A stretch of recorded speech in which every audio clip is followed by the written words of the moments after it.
Access Sacramento presents Hometown Sports Game of the Week. Major underwriting support this season for Hometown Sports Game of the Week on Access Sacramento is provided by the Sacramento Metropolitan Cable Television Commission. Access Sacramento also thanks Sharif Jewelers, fine jewelers since 1932. Sharif Jewelers, a longtime sponsor of community television. And Folsom Lake Honda, a proud sponsor of Access Sacramento's Hometown TV and Game of the Week, and a partner in our community, Folsom Lake Honda.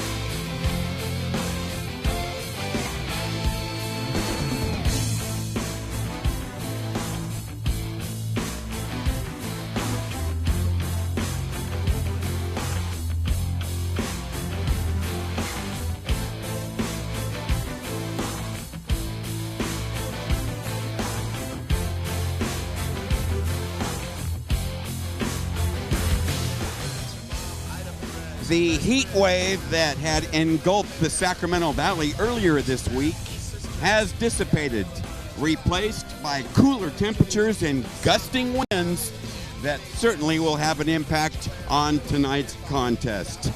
Access Sacramento's Hometown Sports Game of the Week. Welcome aboard from Cosumnes Oaks High School. It's the Jesuit Marauders visiting the Franklin Wildcats. With the Imperator of Analysis, Hall of Famer Jim Domino, I'm Will James. Welcome. It's a Delta League clash, the first for Jesuit and the second Delta outing for Franklin.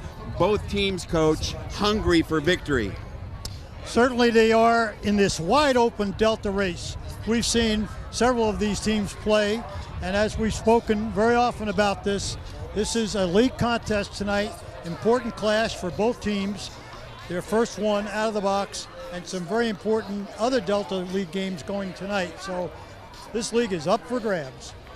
Marlon Blanton's Marauders against Evan Boylan's Wildcats, and they do have some history. Let's take a look at the last meeting between these two squads, a one-sided affair.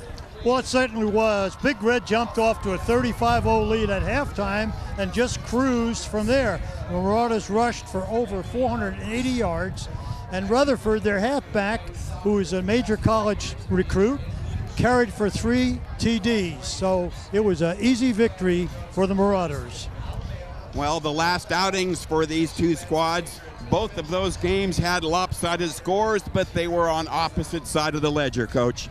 Well, yes, last week Jesuit played Rio Americana, their local, very school neighbor rivalry, and it was relatively easy. Susak took over the helm for the first time this year, fired 3 passes, and Jesuit added 3 rushing touchdowns. Young hit on his PATs, and get a look at him tonight. He's a great kicker, and so they cruise over Rio 45-15. Meanwhile, Pleasant Grove cruised over Franklin. Valencia had another big night. We were very impressed with him, and the Eagles controlled the game, went to a clock game, running clock, and certainly an easy victory for Pleasant Grove. Let's see if Franklin can rebound tonight. Well, the emergence of Susak has changed the entire offensive complexion for the Marauders. Let's take a look at the Marauders' mainstays, the impact players tonight that'll have to play up on the road for Coach Blanton's ball club. Let's start at quarterback, as mentioned. Daniel Susak, outstanding quarterback, was injured, had a shoulder injury, did not play until last week. And boy, he came in, threw 3 touchdown passes, having watched him in practice, very smooth. High round draft pick in baseball. Ace Saka, their junior running back and defensive back. Logan Carter and Kia Santos stand out on defense. Logan Carter anchors that front line. Well, Evan Boylan had to go back to the drawing board prior to tonight's matchup. His starting quarterback, unfortunately, knocked out for the remainder of the season. And so we've got a little bit of an unknown combination, but here's the wily Wildcats that'll have to set the pace. Well, let's start with number 10, Reagan Fonbuena. Off to a great year along with Ian Charles, number 22. The two running backs have over 1,000 yards between them. Watch them go tonight. Tyler Kyneth, the big lineman, the 300-pound lineman, I'll tell you, he can move the earth. And, of course, Kikoa Cash anchoring that defense and also playing some wide receiver. So this Franklin Ball Club will come in here with a lot of big linemen. You'll see them tonight. Well, the outcome of tonight's game of major importance. It's Jesuit's first Delta League game. They want to get off on the right foot and compete with Pleasant Grove apparently setting the pace along with Cosumnes Oaks.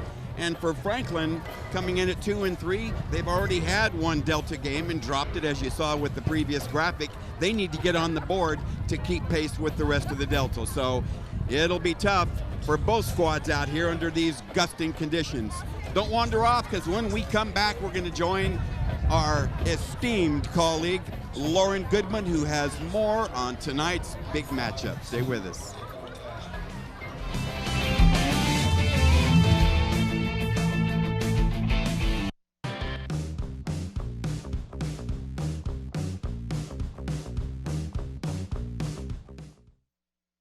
It's a beautiful day out here. Sunny today with light breezes, giving way to clouds in the afternoon. We could see some light precipitation to moderate precipitation later on, followed by powerful storm-like conditions. 90 miles per hour winds are expected. Authorities are asking everyone, stay indoors. Come on, that's it. Let's go.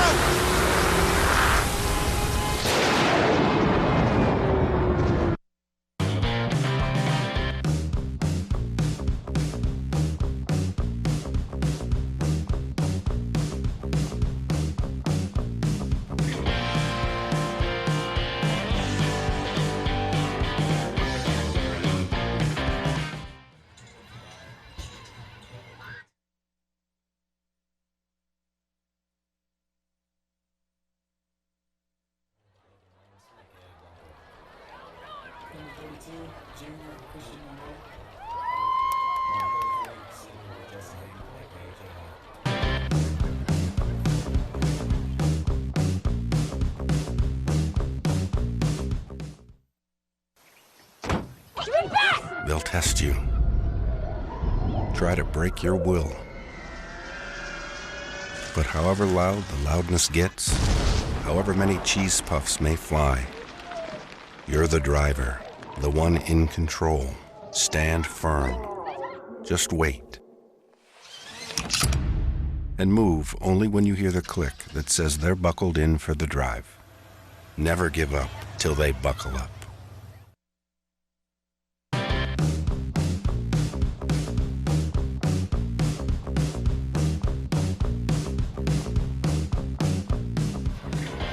Welcome back to the show. We're here at Cosumnes Oaks High School for Access Sacramento's hometown sports game of the week. Franklin hosting Jesuit. Let's turn our attention down to field level and Lauren Goodman. Goody? Well, thanks, Will. It's getting kind of brisk out here. And this week I got an opportunity to talk to two coaches. One who's kind of becoming the veteran of the league with so many changes coming on. And then one new face. For the visitors, I have Marlon Blanton. He's the leader for the Jesuit Marauders. He's coming into his 8th year as the leading helm. He has a 55-33 overall record. And his best record came in 2017, where he was 10-3. He also won the Delta League, and he has a split 7-7 playoff record. Coming in to trying to figure out where he's going to land the Marauders in the Delta with their first Delta League matchup tonight. For the home team, we have Evan Boylan. He's coming into his 2nd year, and talking to Coach Boylan, as he's building up the trust in this young core, he feels very comfortable this year, and he's highly motivated to guide the Wildcats back to the playoffs. Since the Delta League opened up. These two teams have been opponents since 2004, and it's been a series of streaks. Tonight is the 12th meeting between these two teams, and as they come in tonight, it has been 2-3-6. Jesuit won the first 2 and the last 6. In between there, the Wolfpack was able to get 3 wins in a row where they went 2010 to 2012. Now, the highest scoring game between these two came back in 2010. It was 56-28. Franklin took that game. The lowest scoring game between the two was 17-7 in 2012, and Jesuit was the victor. And then the closest game between the two was in their first game in 15-12. Jesuit won. And fun fact, the starting quarterback for the Marauders was Evan Boylan. Look at how the things turned. Will. Thank you, Goody. Yes, Evan Boylan, now head coach here at Franklin, opposing his former high school ball club, the Jesuit Marauders. It's homecoming night here this evening for the Franklin Wildcats. Festive atmosphere, certainly, and all the usual pageantry associated with a homecoming celebration. Glad you're with us tonight for Access Sacramento's Hometown Sports Game of the Week. When we come back, we'll check out starting lineups and brace ourselves for tonight's opening kickoff.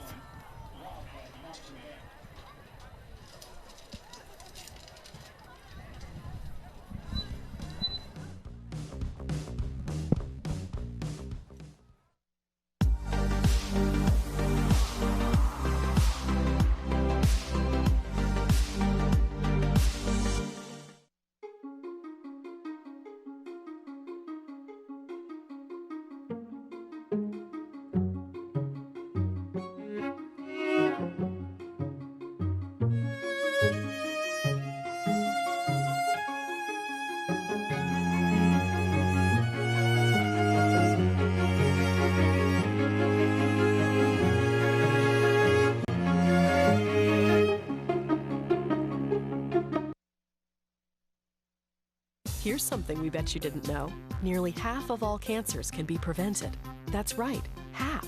Nearly 50%, mostly by making small everyday changes in your diet and controlling your weight, walking more, eating less, and eating foods that help you and your family to seriously reduce the risk of cancer.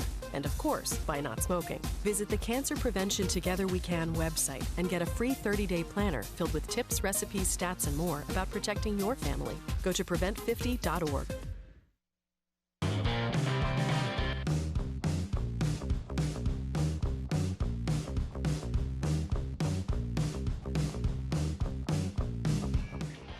It's game time. We welcome you aboard to Access Sacramento's Hometown Sports Game of the Week. Just about ready for tonight's opening kickoff. Franklin High tonight hosting the Jesuit Marauders.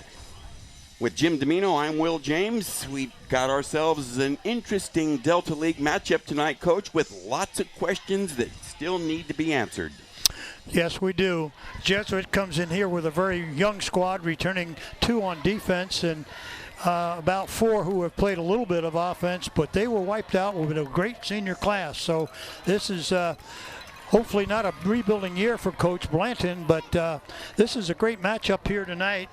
Jesuit in their first league encounter, Franklin in their second, and quite frankly, Franklin's had a rough go last week in their ball game with turning out with a number of injuries. It's hopefully they will respond, and you're going to see 2 great running backs on this Franklin team that can light them up. Well, it'll be Franklin booting to start the ball game, working from our right to our left in their home deep purple jerseys and white trim. Deep to receive, a pair of speedy returners for the Marauders. Hall and Sanchez stationed at the Jesuit 10-yard line. A good crowd on hand tonight, particularly here on the home side for Franklin with its homecoming night.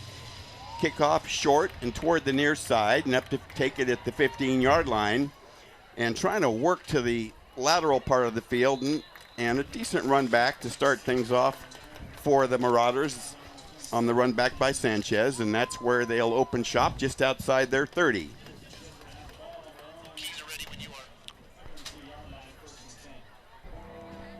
I imagine this wind factor will continue to escalate as the evening bears on, but I wouldn't mind if it slacked off a little bit. 1st and 10 upcoming for Jesuit, working from their 32.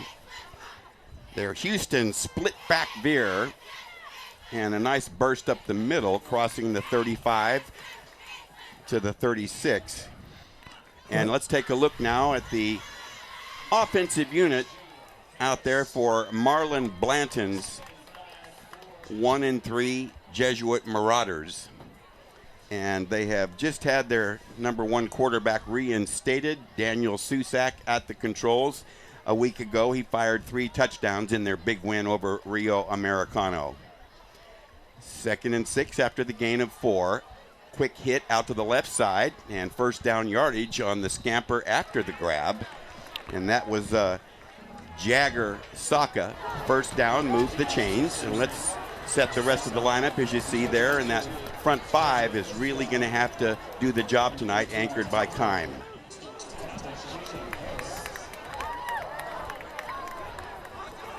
So it's a 1st and 10 for the Marauders. Football parked at the Jesuit 45. Nothing doing on that run play.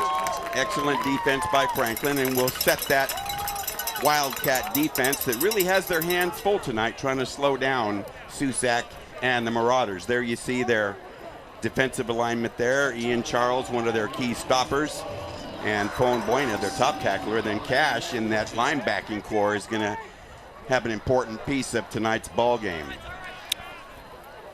So they lose one. Call it 2nd and 11 from the 44. Susak to throw. Wide open, and this is going to be a touchdown.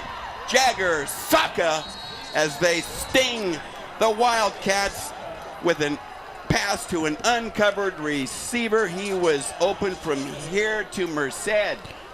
He certainly was. They ran a double, they ran a fade and a post, and there was no safety to be found, Will. Wide open, no one there. Susak just faded back, had great protection, and let it fly right into the wind. He acted like there was no wind against him, Will. He was flabbergasted that there was no defense around him. Obvious breakdown on that coverage. On for the PAT, the ever reliable Ryan Young. This year he's connected on 9 out of 12 PATs. Very reliable. Spot, boot, plenty, and got it. At 10:13 of the first, the quick striking Marauders go on top 7-0 with the big play. A 66-yard aerial connection from Susak to Jagger Saka. Boy, shock treatment early on. We'll be right back. Stick around. It's a beautiful day out here. Sunny today with light breezes, giving way to clouds in the afternoon. We could see some light precipitation to moderate precipitation later on, followed by powerful storm-like conditions. 90 miles per hour winds are expected. Authorities are asking everyone, stay indoors. Come on, that's it. Let's go.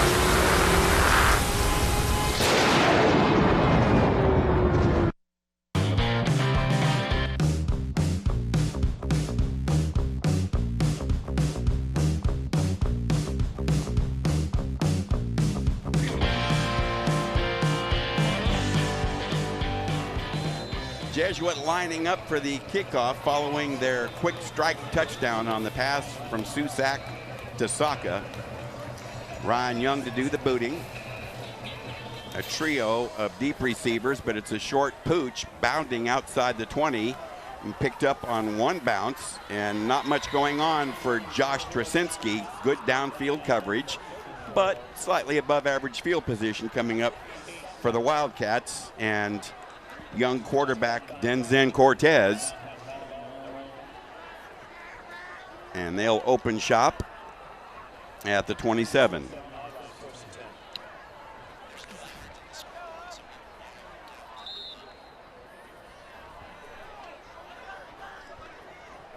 First play from scrimmage for the Wildcats, down 7 early. run the football as expected, and that's going to be their bread and butter tonight, I imagine, with Fonbuena and Charles. That time on the carry, Fonbuena, a tough yard and a half or so, second and long. Well, Jesuit's going to put 8 in the box, I would imagine, because they're going to defy young Cortez to throw the football.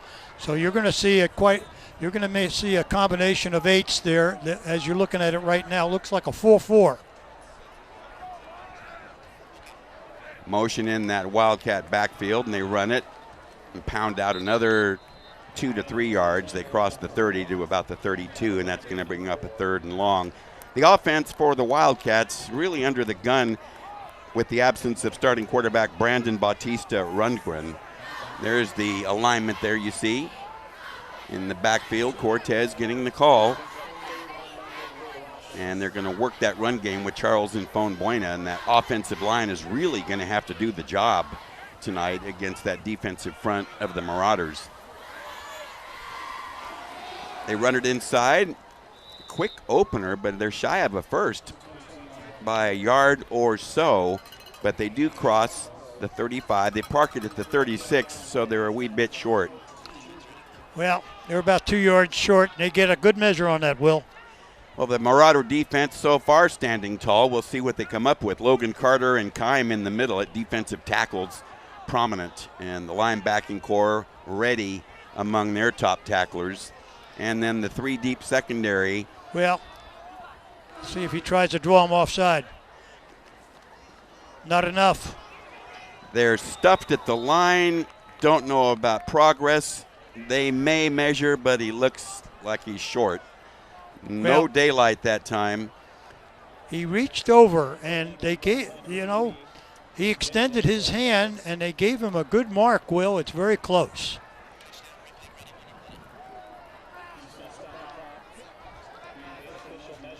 Okay, 4th and less than a yard. Cortez went halfway to the sideline for a look at head coach Evan Boylan. And we'll see what they're up to here. I don't know what the delay is unless they're... No, they're going to bring in a change. I guess that's an option. They have to bring in a change. It's too close. Well, in case you've just joined us, the Marauders struck quickly on their first possession, and they went upstairs to do it. Daniel Susak, as you see here, handing off on that play. But the touchdown was a 66-yard connection to an uncovered Jagger Saka. Well, they pulled the chain marker. Oh my goodness. Is this applause from the home side indicative of a favorable measurement? 1st and 10 for the Wildcats. Tip of the cap to Evan Boylan requesting the measurement. So fresh set of downs. Football parked at the 37.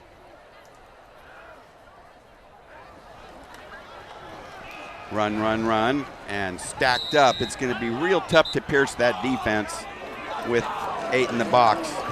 Well, that's exactly Cortez, and if coach is going to call a pass play, he can't just let this young rookie Cortez go down to 1 down only. He's got to put him in a situation, for instance, this is 2nd and long. This is an ideal, even though he's a young, inexperienced quarterback, he's got to give him a chance to throw on 2nd down. He keeps, rolls, fires on the run to the sideline, and looks like a hook up for 1st down yardage, and that has to be a confidence booster for the young QB Cortez. I like seeing that, Will, on 2nd down, as mentioned. I like that because that gives him the confidence. He really flushed the pocket very nicely on that rollout. He was under control. He had the ability to run if he needed to. The 2nd first down of the ball game for the Wildcats, on the move, but down 7 here. Still on the front side of quarter number 1. Nice to have you with us this evening for Access Sacramento's Hometown Sports Game of the Week. They run it straight and get nowhere. That is going to be a tough challenge all night long, and it may take more passing from Cortez to loosen up that defensive line. Well, I agree, because they're lined up with variations of 8 in the box, figuring they're going to run. Now, the last time he was able to flush the pocket and get around that defensive end and take all day to make that throw to the sideline. So let's see if he helps him out again. Coach Boylan made a good call the last time. Here he is with 2nd and 10. Just a yard inside Jesuit territory. Here's a toss, and they try to sweep left, and they do get outside. And banged down hard after a substantial gain. Nice run right there by Ian Charles.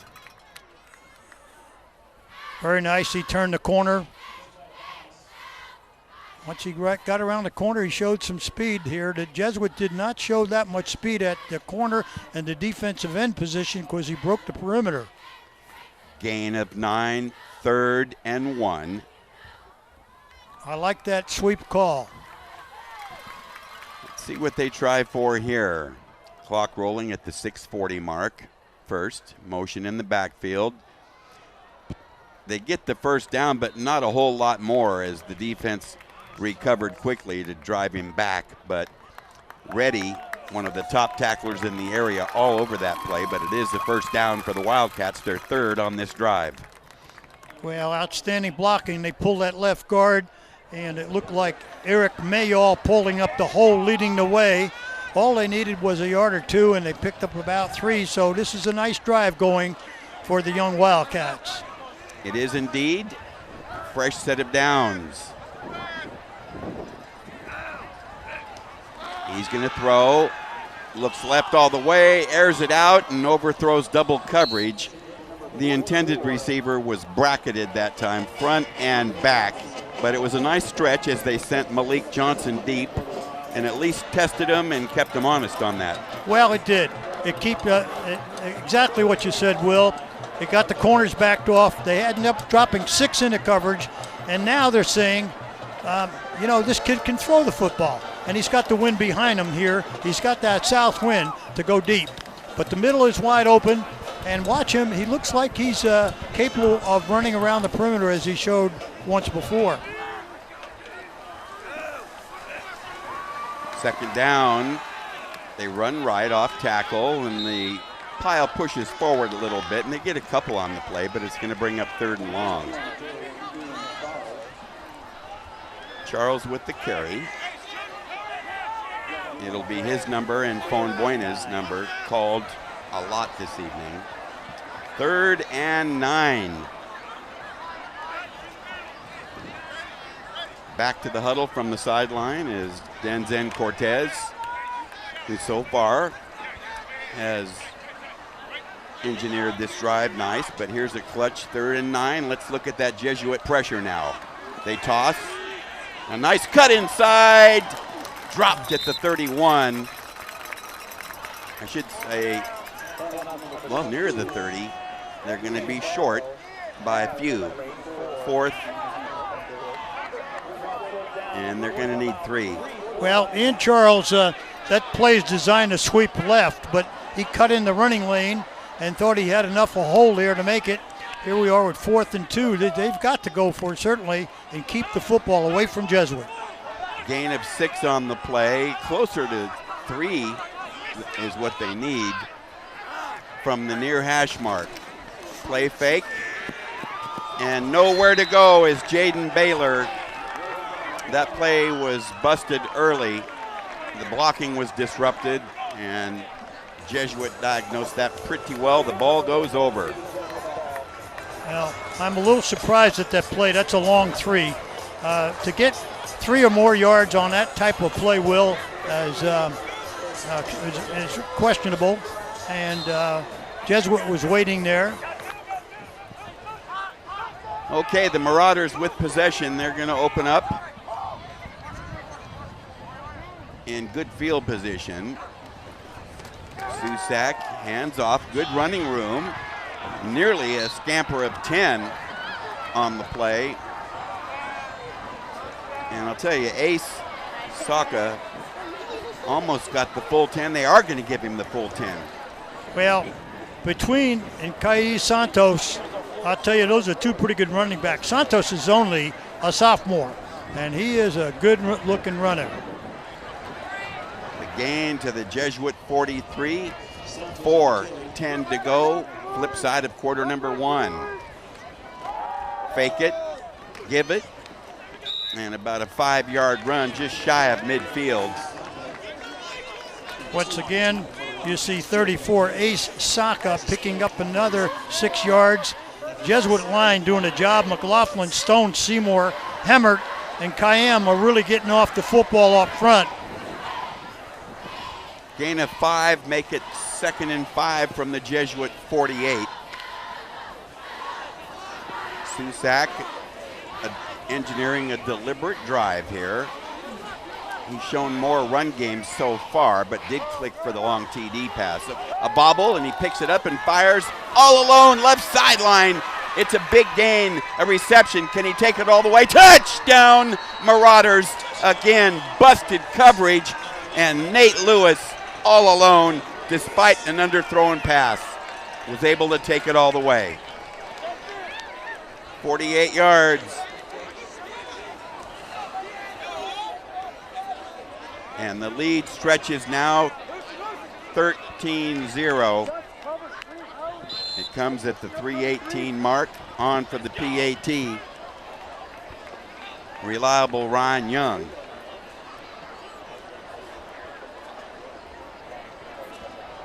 This Franklin crowd a little shell-shocked here with the 2 long scoring passes. PAT, plenty of distance, and no good, wide. So they botch the PAT and settle for the 13-0. And we'll take another look at the Susak to Lewis connection. Here it is.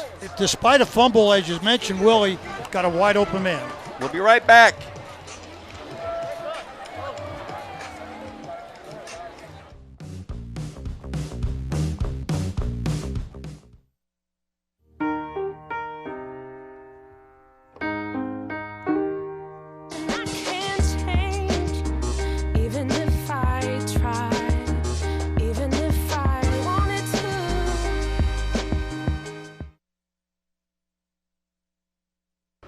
What?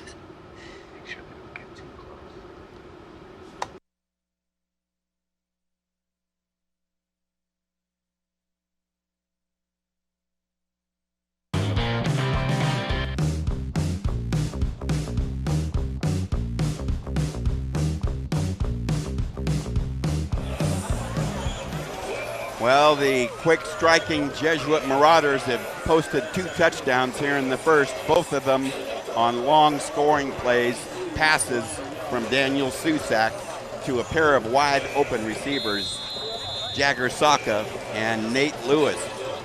13-0. Ryan Young set to kick off. It's a chip shot toward the near side, bobbled and gathered. Good downfield coverage. And the run back stopped at the 28-yard line. Well, keys to the game, certainly a slug of them, Coach Domino. Well, let's start with MPT, the mistakes, penalties, and turnovers. And we saw a couple of breakdowns here, mistakes that cost them. They got beat deep. The receivers flew right by them, and they paid big with 2 touchdowns. And we'll get right back to you. 1st and 10 upcoming, and Franklin needs to put something together here, but that play won't get it started. They try to run right. The defense was stacked, ready, and waiting. Santos with the carry, no gain.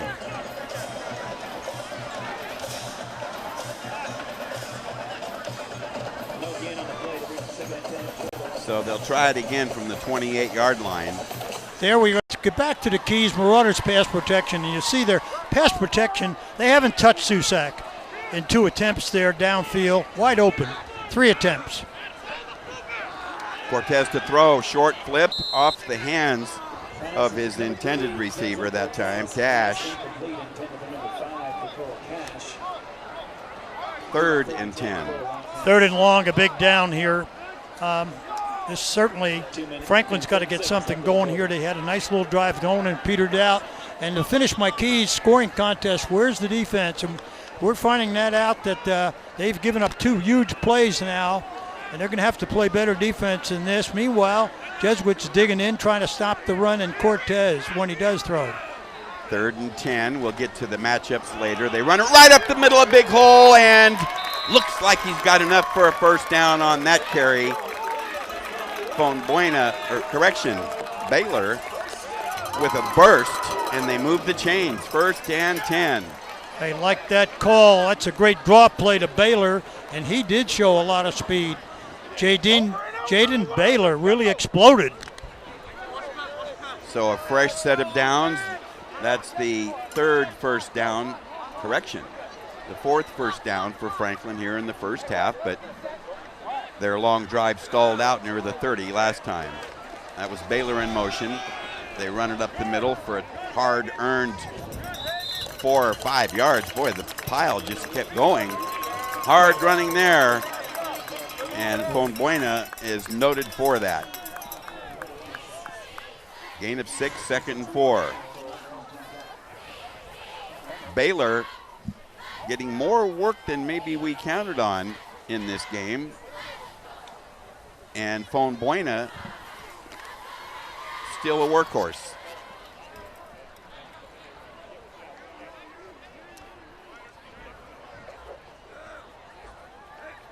Motion in the backfield by Baylor. Wow. That nothing there on that one. That was a rude awakening there. And it's going to bring up 3rd, no gain, 3rd and 4 with just slightly over a minute left here in the first quarter. 13-0 Jesuit. Cortez back to the huddle after a brief sideline communication with head coach Evan Boylan. Interesting down and distance call here near midfield.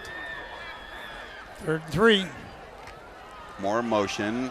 Nice, picking his hole. Here's a breakaway. 2 Marauders chase him to the 10, to the 5. Touchdown Wildcats on the burst by Fonbuena, covering 54 yards.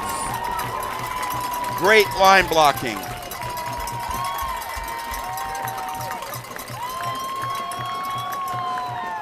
Boy, did they need that.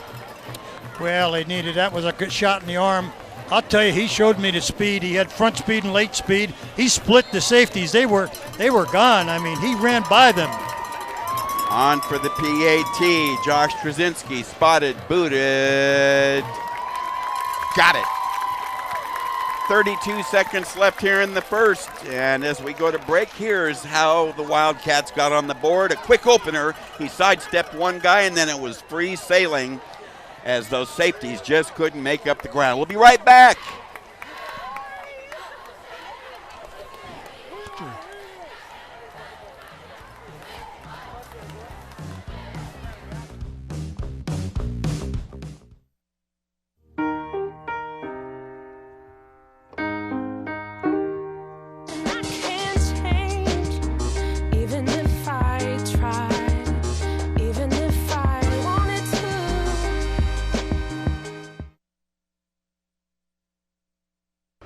What?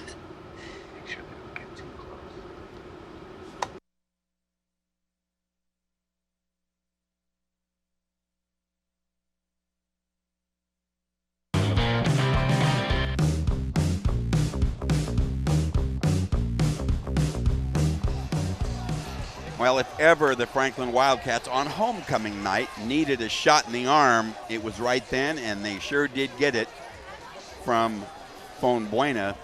That was a 54-yard burst right through the center of the field and through the Jesuit defense. Most impressive.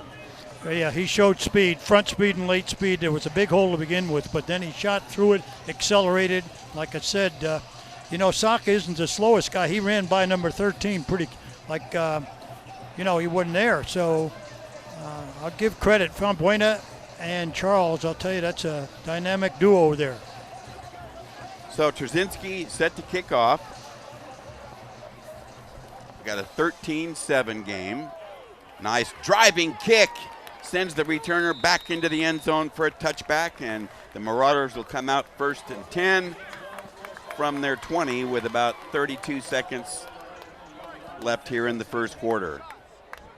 Well, that was a huge score for Franklin. They had to respond, and really, they didn't want to give up the football and punt back to Jesuit, giving up 13 early points. And give credit to that front line because they knocked people off the ball.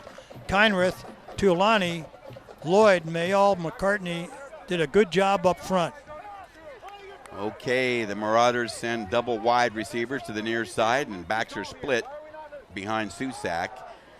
They plow into the line and get driven back hard. Charles leading that stand, one of the top tacklers on this outfit, and evidently that touchdown gave this defense some encouragement. Oh, it did, and if I were Jesuit, I would just take my time in a huddle, and the quarter's going to run out in about 10 seconds, and now I have the wind at my back with an arm with Susak. Let's see if they try to get this play off. I don't believe so, and this quarter has concluded. After one here at Franklin High School, even though they're running this play, they make something out of nothing here. The quarter has concluded, and we will be right back for more.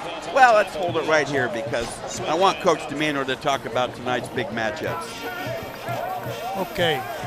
Once again, we've got a huge matchup here with the receivers, Jesuit's big receivers versus that Franklin secondary, and they tested them right off the bat, Will, with those passes down the field.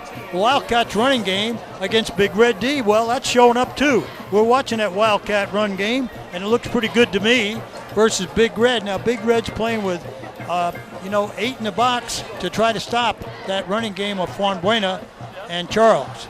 So we're in for a big evening here and perhaps a lot of scores. Well, tonight's game taking shape on homecoming night. Franklin on the board to chop halfway into that Marauder lead. And our officiating crew has had to stay on their toes. They are headed by referee Tim Eastwood, umpire Mike Hewitt. Our head linesman this evening, Brian Rose, Abdul Robinson, the line judge, and our back judge tonight, Rob Lopez. Speaking of officials, while we have a moment, Will, that clock was off, the quarter was over. They allowed them to run it down. Now someone's got to be alert to that. Well, that's what it looked like to me. I do not know why they allowed that, but they gave Jesuit an 8-yard gain. 2nd and 2 from the 28. Same formation. Hand off in a run play, and they get the first down. Nice little bit of power shown as Ace Saka nearly makes the 35, but certainly plenty for a first down. Move the chains. Ace Saka, all 6'2" of them. He looks more like a basketball player than a running back. 6'2", 165. I'll tell you, he's tough running through there. An outstanding athlete, Ace Saka. The ball just shy of the Jesuit 35-yard line as they have switched ends of the field. Now Susak and company working with the wind. A gusting wind this evening out here in Elk Grove. Quick opener, good power. Couple of busted tackles and a solid gain of about 7 or 8 depending on the spot. Looks like they'll put it in play from the 42, gain of 8. Let's look at this again. A good burst by the line. Good get off. Picking up about, looks like 6, 7, 8 on that one. Watch for a play action here. A good play action down, and Susak is watching that secondary to see if they're going to bite with that halfback. Under center, straight drop back, and he's going to go deep down the right sideline, overthrows his receiver. He was well covered by a pair of Franklin DBs. And again, trying that time to hook up with Jacob Hall. Well, of course he had to win, but Dan Susak threw that ball effortlessly. Of course, he's got the wind behind him, and we know he's got a big-time arm. That was a good call with second and short, Will. Excellent. 3rd and 3. Can they stop that Big Red offense? Packed in tight. No, they cannot make a yard or so. Maybe 1, but they needed 3. They needed to make the 45. Boy, that was a solid defensive line push right there. And I was impressed with Fonbuena. We've seen him on offense, but I'll tell you what, he's playing that linebacker spot, and he came in and made a big hit. Well, he's having a big year on defense too. 34 tackles coming in, and of course that's quite a load for a guy that carries the football as many times as he does, playing both ways. They're going for it. Yes, they are. 4th and about 2. Play fake, and he's get chased out of there now and flips it. What a catch and what a play. Susak, under heavy pressure and while falling, did a somewhat underhanded flip to a receiver, and they make the play. Ace Saka, that's why you have an athlete at quarterback. A la Mahomes, he's kind of bit of Pat Mahomes. Let's take another look. Excellent, excellent. This is why you have an athletic quarterback. Watch this. He rolls. No one open. Flip it out. Flip it out to Saka. There you go. Charles with the tackle, but it's a first down from the 44-yard line. Jesuit on the move, cashing in the 4th down opportunity. Quick hitch right side. It's complete. And a burst afterward. It's going to be about a 9-yard gain, and a flag flies late.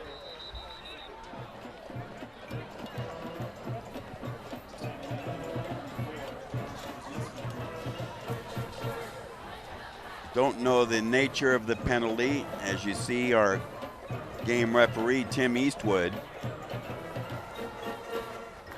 and 2 other officials over there. Evan Boylan looking on with his staff. Foul, blow to the head against the defense. Almost at a whisper, a personal foul, blow to the head. Automatic first down. Apparently a dead ball foul there on that far side, Will. Yes, that hurt Franklin.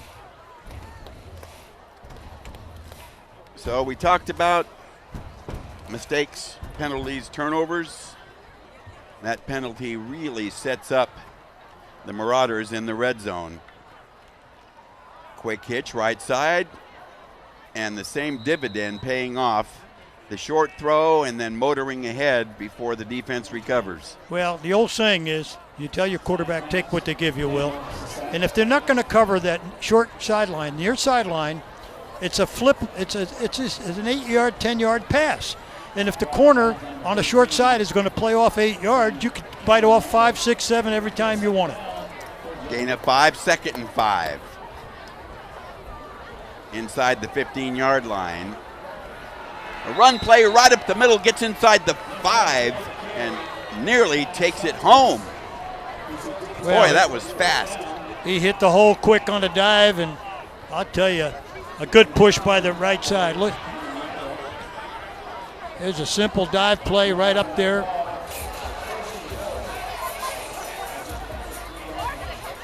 Well, that was a concerted effort right there.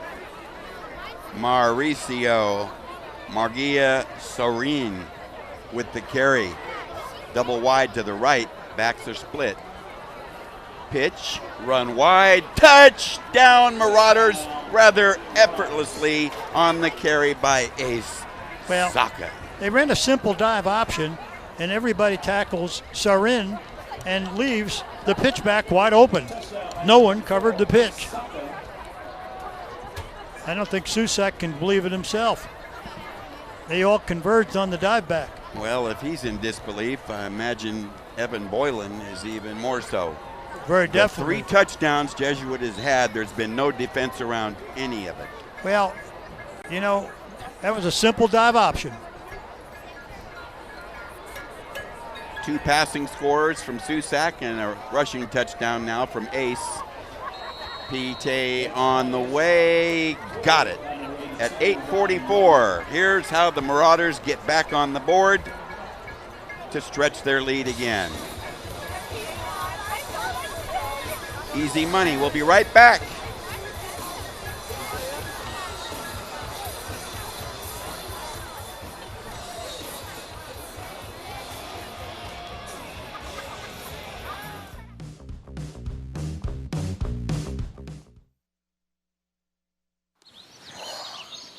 Staring contest. You still got it. I know. Come alive with the forest. Visit discovertheforest.org to find a forest near you. These are cool. Did you, what did you?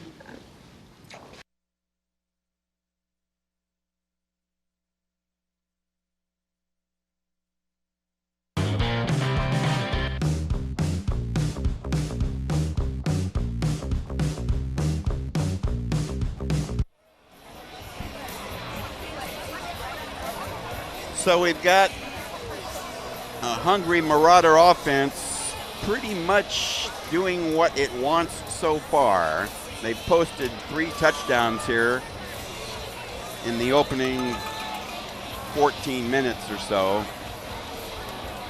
They'll do the kicking, Nelson to do the booting, and it'll put Cortez and that Wildcat offense back on the field. Here's the kick into the end zone. Good muscle there.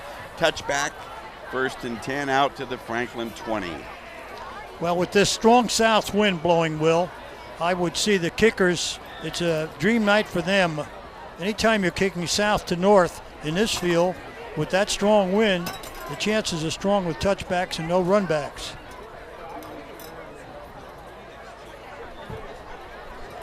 Well, let's see what Franklin can do here and see if they can pick up 1 or 2 and show what they're made of here and respond to that recent Jesuit touchdown.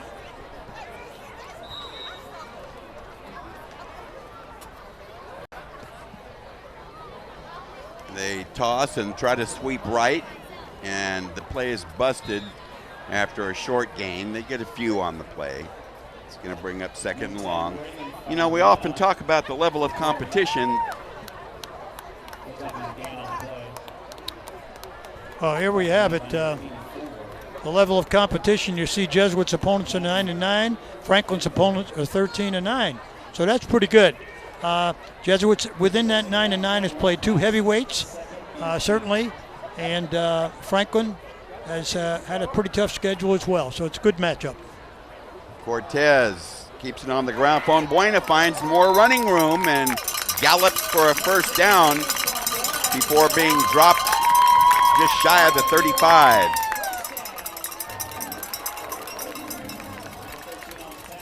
First and 10, Wildcats. Gain out to the 34-yard line. Good start for the Franklin offense, with Cortez working the throttle. They run it again. Boy, look at that effort from Buena. Very difficult to bring down. Very impressive.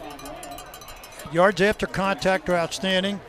He's a good all-around back. He showed us that burst of speed you got to have, and now he's picking his holes in there, and he's got decent moves and good balance. Gain of about 5. We'll call it 2nd and a long 5. Football parked at the 39 from the near hash mark.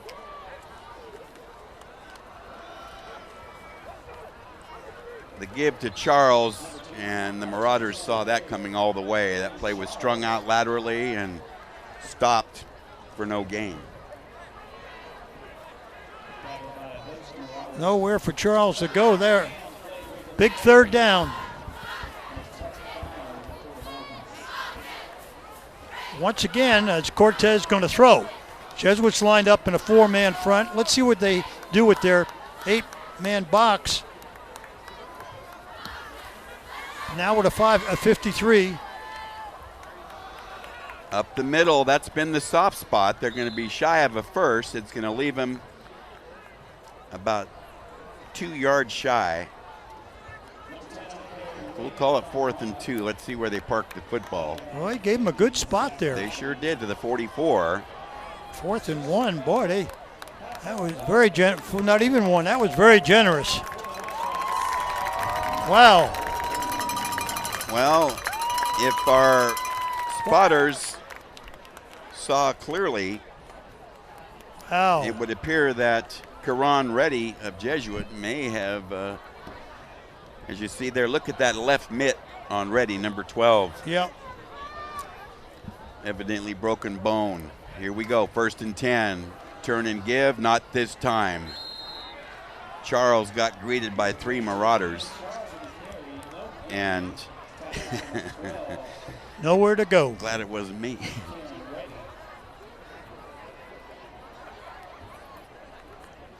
Well, 2nd and long again.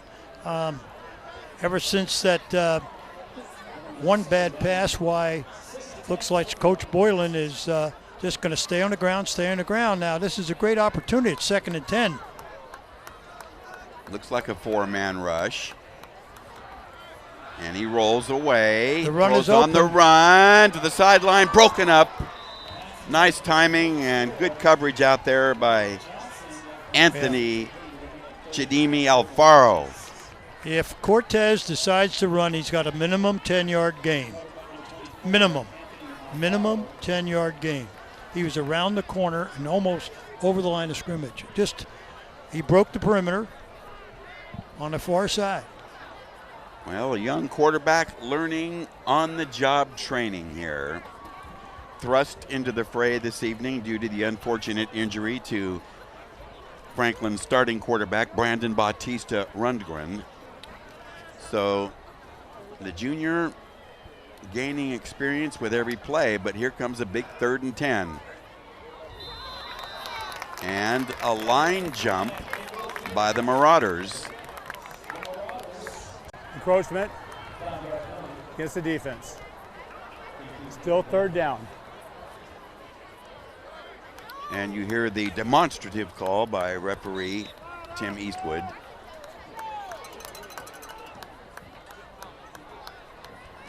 A gift of 5. Call it 3rd and 5. Or should I say, 3rd and 5. From the 49-yard line. A bounce outside. Buena, great judgment. Motors for a 1st down, getting inside the 45.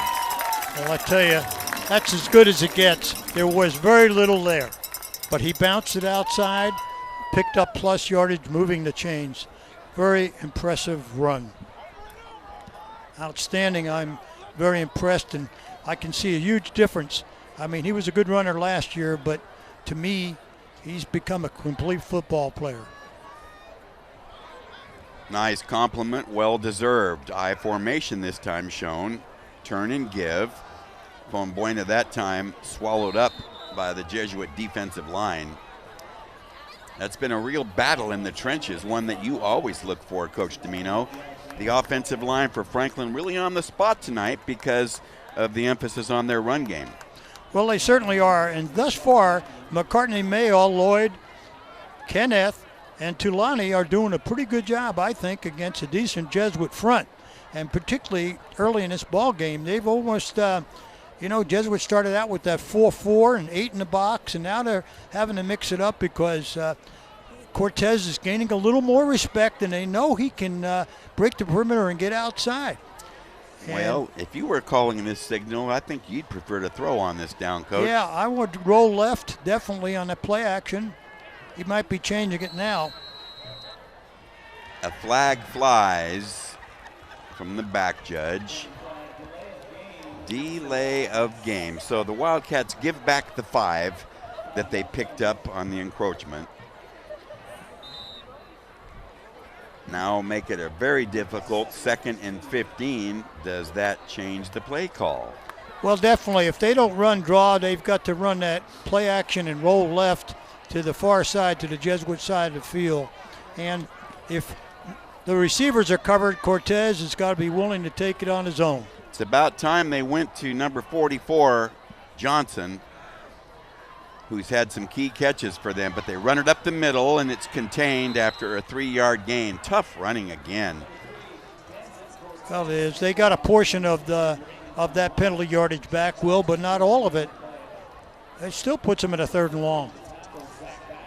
3rd and a dozen as the clock rolls with just 3:20 remaining here in a rapidly played first half. It's homecoming night here at Franklin High, so the halftime dedicated to the usual color and pageantry of such an event.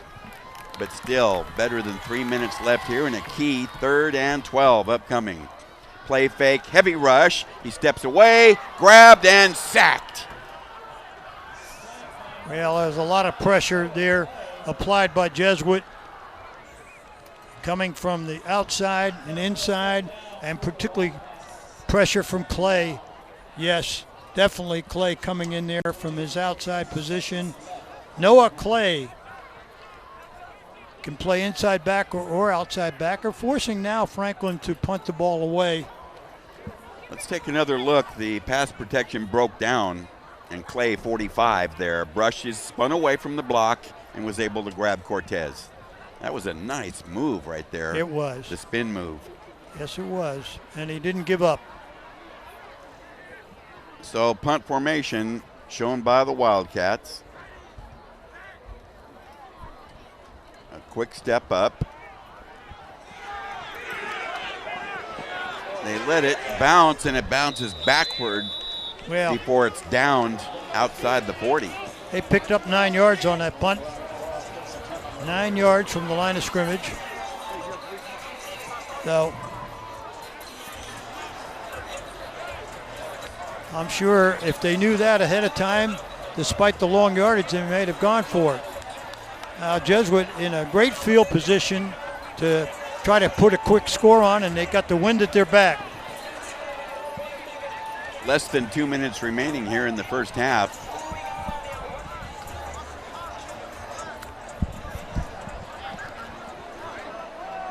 Up to the line come the Marauders.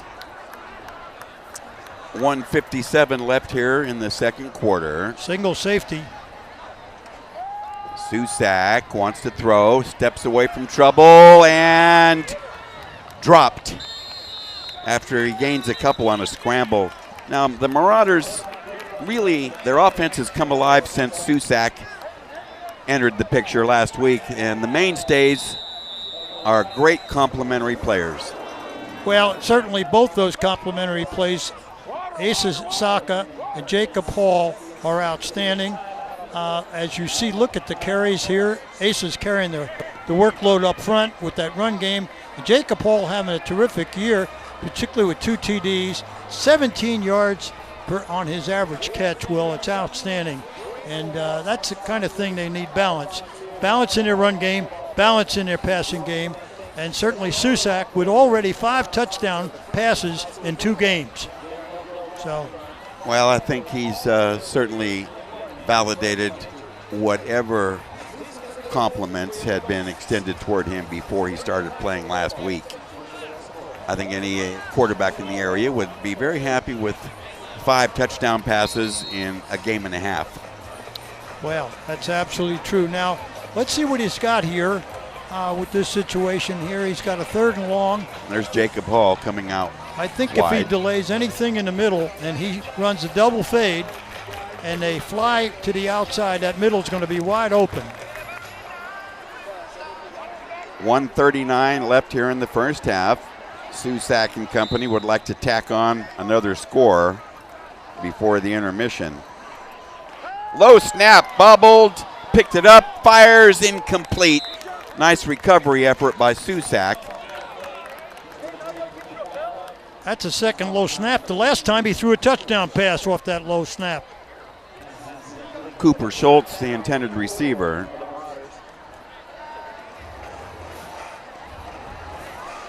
Looks like Coach Planton doesn't want to doesn't want to kick the football tonight. 3rd and 9 from the Marauder 44. Clock stopping with 1:34 left. At the intermission, Lauren Goodman will be interviewing our respective head coaches, but still we got 90-plus seconds left here. Susak with time, fires low and incomplete. Well, I'm a little surprised on that. Wide open. He'd like to have that throw back. He would, indeed. It was a low throw, and he had to get it past Charles, the linebacker in the passing lane. Well, I thought he rushed himself a little bit there. The receiver was open. Chidemi Alfaro, the intended receiver. So punt formation shown. High snap, but he's up to get it. Nice high floating punt. They let it bounce, and it dies right there. Excellent punt. No return. And average field position for Franklin outside their 20.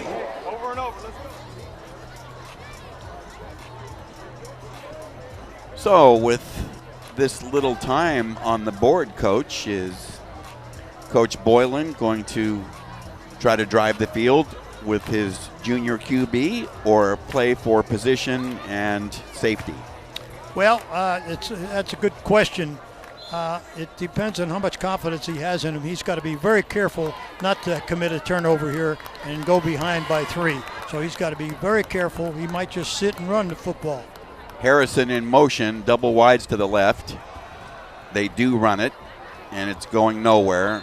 Anticipated by the Marauders, and there was 1, 2, 3, 4, 5 of them there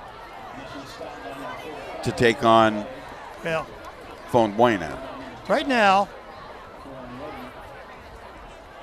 Coach is taking it easy. Coach Boylan is talking to him every play. He comes to the sideline.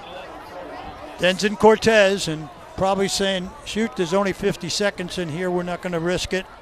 And we'll go in 2 down and just run the football. That's what I think. 40 seconds left, clock running, motion in the backfield. They go to Fonbuena, and he takes another pounding. And that may be the final play of the half. Yeah, Jesuit's not going to call a timeout. So we do have a stoppage coming with 24 seconds left in a game that appeared at first that Jesuit was going to waltz, piling up 2 quick touchdowns, but the Wildcats answered on the long run by Fonbuena, but Susak and company came back with a score of their own to stretch out now, leading at 20-7. And we really have not seen the quality receivers. Hardy, a question mark in tonight's action. I haven't seen him on the field, and they have not tried for Malik Johnson, who's got some extraordinary numbers in that he's got 4 catches for the season, 3 of them for touchdowns. Well, those stats are very impressive, and unfortunately, the quarterback who threw to them has been injured and more likely out for the year. And so we're not seeing much. We haven't seen Hardy at all, I believe. I don't know if he's suited or what. But I know this, Jesuit called that timeout for a reason, Will. The reason is, if they don't get a first down on this, Jesuit could get the ball back in great field position, and they have to punt against the wind. Well, there it is. 3rd and 10 after that 1-yard gain. Jesuit will call a timeout here unless they make a first down. A predictable run play. And look at those broken tackles with no chance at all. I'm just impressed so much with the tenacity and the gamesmanship led by Fonbuena. So the clock stoppage is at 14 and change. And a difficult situation, another timeout called. Also at the half, Lauren Goodman is going to have a special interview with a long-standing name in Franklin High football. Their inaugural coach, their founding coach, Mike Johnson. Don't want to miss that one either, but right now a succession of timeouts has stretched the final 2.5 minutes of this half. Well, it has, and quite frankly, If this is a poor punt or not and fielded correctly by Jesuit, they would have possibly an opportunity to run 1 or 2 plays relevant to this run back. Not an enviable situation here for Franklin in a perilous part of the field. If there's any mistake at all, a low line drive. It hit one of the players, and it's going to trickle nearly to the Jesuit 40. So Franklin gets a break on field position there.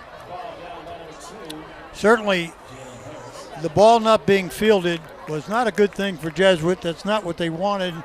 And here, with 2.9 seconds on the clock, they have 1 play. Will they take a knee, or will Susak throw a bomb? Well, you know me, Jim. I like the bomb. And there's 2 ways to go that could help them. A completion or a pass interference play where they extend the half no matter what the clock says. Exactly. And if he throws the bomb and it is picked down there, that's a long way to run one back. So they have moved the football back to where the contact was. So they'll start from the Franklin 47, triple wide receivers to the near side. He's looking left, hitch pass to Jagger Saka. Running room up the sideline. Now he cuts it and dropped, and a flag flies here. Well, what you don't want is a defensive penalty. But we have Tim Eastwood to clarify things for us. Okay, evidently the flag waved off, and we'll take another look as the handkerchief was picked up. So there's the hitch to Jagger. And have no idea what the flag was. But we're at the half. Don't wander off. We're going to hold it right here for a moment. 20-7. Jesuit on top. It's homecoming night here at Cosumnes Oaks High School. Homecoming for Franklin High. So be prepared for their excellent marching band. The standard traditional floats and kings and queens candidates and all kinds of halftime festivities in a ball game that is important in this Delta League run of at least 4 of the teams capable of winning the Delta League. Let's turn our attention to Lauren Goodman. What you got, Goody? Well, I'm here with the Franklin coach right now. Coach, tell me some things that you're happy about from the first half. We got the run game going a little bit, which is a good thing. Popped a couple big ones. And then defensively did pretty well against the run. Just a couple big passes we gave up that really hurt us. But happy with the toughness our kids are playing with. And there's no quitting them. And we get the ball to start the second half, see if we can put another drive together. Talk to me about the conversation you need to have to your team right now. And what's the immediate adjustment you want to focus on coming into the second? Well, Jesuit's a really good team. And, you know, we gave them two touchdowns by not doing our job defensively. So if we can sort of buckle down and play assignment football, which they make you do, they're really good. They're a really good option football team. So we have to do that second half. I'm going to tell them we're right in it. We get the ball to start the second half here, and they keep playing with this kind of effort and intensity. You know, things can turn around for us here. Thank you so much, Coach. Good luck in the second half. Will. Thanks, Goody. We're going to come back to you in a little bit because I know you got somebody else lined up down there. But check the scoreboard at the intermission. 20-7. Jesuit leading Franklin on homecoming night for the Wildcats. We'll be right back.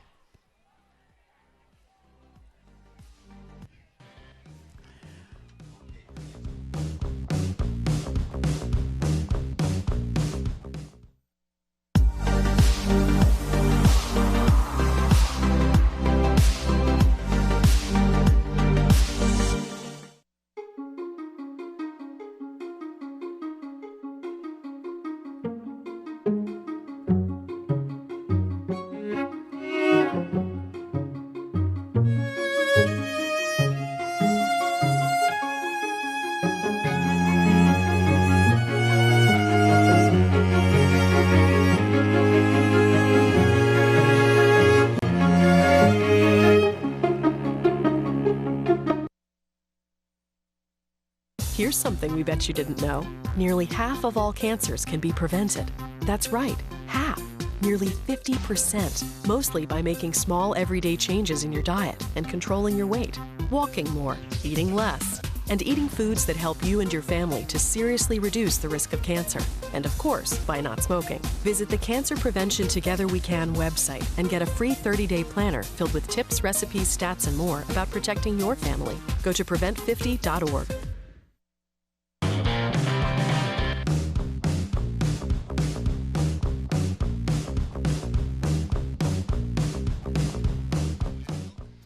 Welcome back to Access Sacramento's Hometown Sports Game of the Week. We're at halftime. Jesuit on top of Franklin 20-7. Let's join Lauren Goodman. Goody? Well, I'm here with two guys that are going to actually help me out and give me a little bit more info about Franklin. Starting with the activities director here. It's homecoming week. How has the week been? It's been great. A lot of spirit on campus. Last Friday we had our homecoming rally, and then today we had our homecoming parade. So we had about 1,000 students in the parade, about 6,000 people watching the parade. It was a great turnout. Kids had a blast. And then tomorrow night's the big dance. So the students are pretty pumped this week. I see that you guys have a great turnout tonight, and fans, an amazing band, cheerleading. How has this support just made the week more exciting? Oh, Franklin's the ultimate community school. The community comes out and supports. The parents are great. The kids are great. And you can see it here. This is kind of what it's like at our place. We jokingly, but seriously, kind of call it the second happiest place on earth. So Franklin High School. We're gonna trademark that term, I think. Well, since we're talking about all the great things that's happened this week, what is your favorite part about homecoming? My favorite part is just getting the kids excited and seeing the excitement on their faces, and they're fired up, and this is something that they're going to remember for the rest of their life. And so it's just creating those memories, giving them the opportunity to work with students that maybe they don't normally work with, maybe on a homecoming float or be in the parade and see their friend. So just creating those fun memories. Well, Brian, I know you have to get to MC the homecoming court right now, so I'm going to let you go get to that. Thank you so much for your time today. Thank you, guys. Appreciate it. Thank you. Now, the man that runs sports around here, the reigning CIF AD of the year. I got to give you a little kudos on that. How has it been this fall going on at Franklin? What's going on other than football? Well, we're excited about what we have going on campus. We have a bunch of new coaches that have brought a lot of energy to our program, and the great part is they're on campus. So we've got Kay Parsons took over our golf program. She's been a former basketball coach, and we've got two new water polo coaches, Angie Nelson and Jeremy Stafford, are both work on our campus, and so that's been great for us. And we've got a new volleyball coach, Kristen Williams, who's brought in a bunch of energy, and the girls are playing well. So we're excited about that new rush and looking forward to seeing how they do as it gets close to postseason. So. Now, I know you guys have so many coaches that are new here, and there's new familiar faces. What is the message that you send to your coaches to just help them get through that Franklin way, or that Franklin pride, should we say? We're fortunate, like Brian said, it's a community school, and we've got great kids, and I think we have a lot of coaches that work well together, and I just think it's something that you just kind of get up to speed pretty quickly, and we have a way about doing things, and we try to get everybody up to speed doing that. And we've been fortunate that we've been able to bring in new coaches in the winter as well that are on campus people, and so when they are new and they're already connected as a teacher on our campus, it makes that transition a lot easier. Awesome. Now, I'm a basketball girl, so how is winter coming along, and how is it looking for the numbers in basketball this year? We're excited about both our boys team and our girls team. Both have a ton of returners coming back. We've got Coach Manfredi and Coach Formaker, who I think are two of the best in the section, without a doubt, and to have them both be on-campus teachers, on-campus coaches with a ton of experience.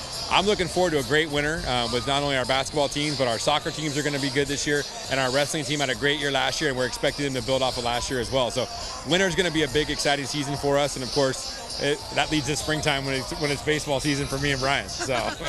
Well, it seems like you guys are having so much fun here at Franklin. Thank you for spending a little bit of time with us and having us. Well, thank you guys for coming. We appreciate you guys are here every year. Will and Coach Semino do a great job. We appreciate all the sideline crew. You guys are awesome. We're looking forward to having you here next year, and we'd love to have you at a basketball game as well. So. Can't wait for basketball season. Will. Thanks, Goody. Nice interview, and boy, was I impressed with that statement. Brian Kilby had about 6,000 people attending their homecoming parade.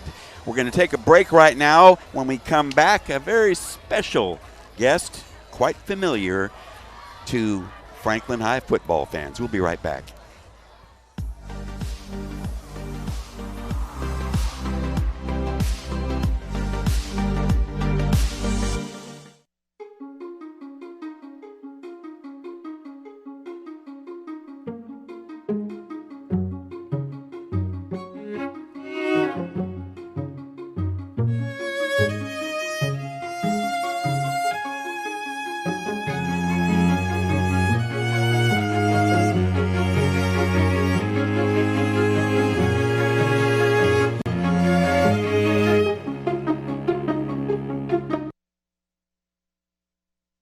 Here's something we bet you didn't know.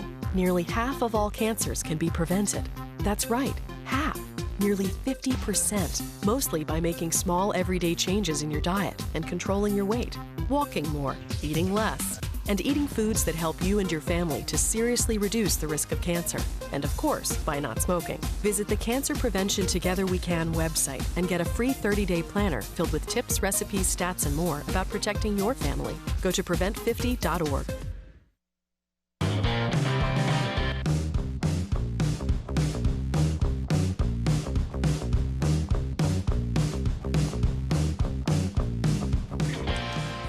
Welcome back. We're at Cosumnes Oaks High School this evening for Access Sacramento's Hometown Sports Game of the Week. And it's homecoming night for Franklin High, but they trail the Jesuit Marauders on the scoreboard 20-7. But we can easily remember in the not too distant past the outstanding ball clubs we saw when we came over here to cover Franklin. And Mike Johnson was at the helm in those days, and there is an indication of what he compiled starting in 2004 as a new school and the inaugural coach and founding coach. Overall mark 30 games above 500. He had some dynamite seasons, a pair of league championships, slugged it out with the Toughies in the D1 playoffs, and perhaps one of his most proud accomplishments was prior to arriving at Franklin, capturing a section championship that we covered long ago, 2010, with an upset victory over heavily favored Elk Grove. Mike Johnson with us tonight, and Lauren Goodman has him standing by. Goody? Well, I'm here with my good friend Mike Johnson, who also works with us sometimes when he's free for Hometown Sports. And now, Coach, talk to me about being the inaugural coach here and laying the foundation pretty much for Franklin. Well, it was always a dream of mine. I'm a third generation PE teacher, football coach, and both my grandfather and my father started new schools. So it was always a dream of mine to have that opportunity. And in 2002, when Franklin opened up, that opportunity arose, and I applied for this job and got it. And we spent a lot of time putting this program together, and I'm pretty proud of what we've done over the last, it's almost 18 years now. Coach, now you are retired, kind of, sort of, but how is it different from being in the broadcasting booth than being on the sideline on the field? Oh, I'd much rather be in the broadcasting booth. It's fun with those guys up there, and it's cold down here, which I never realized how cold these football games get when you're not coaching. It's been a fun transition for me. I love football. I miss it a lot. I don't necessarily miss the grind and over the summer and the long days, but I miss the kids and I miss the coaches. So being able to work a little bit with you guys has given me the opportunity to talk with coaches and just talk football in general. Now, Coach, 13 seasons as a head coach here. You coach basketball here, involved in the academics as well. How much has Franklin become more of your family instead of just a job or a regular gig that you clock in and clock out? I'm an OG. I'm original. I walked the campus with a hard hat, trying to figure out where the PE offices were going to be. I mean, it was an exciting time. It still is an exciting time. But I love the school. I bleed purple. I think our kids are great. Our teachers are the best around. Our athletics are off the charts. Our dance, our drama, our music department. I mean, we're great at everything. So I can brag about my family. So there's no other place I'd rather be than Franklin High School. Well, it was great talking to you. Great friend, coaching against him on the sidelines together when I was starting out in the Delta. So great talking to you, Mike. Thanks for giving me a little bit of time. Back to Will. Thanks, Goody. Yes, Mike Johnson, friend of the Access Sacramento Hometown Sports Game of the Week family, and always great to see him. And certainly his ball clubs provided us with some outstanding opportunities to televise their games, Jim. Yes, one of the best, without a question. Mike, as he said, he comes from a family of coaches, and he does so much for the school. He loves the school. It's sometimes his first home and not his second home.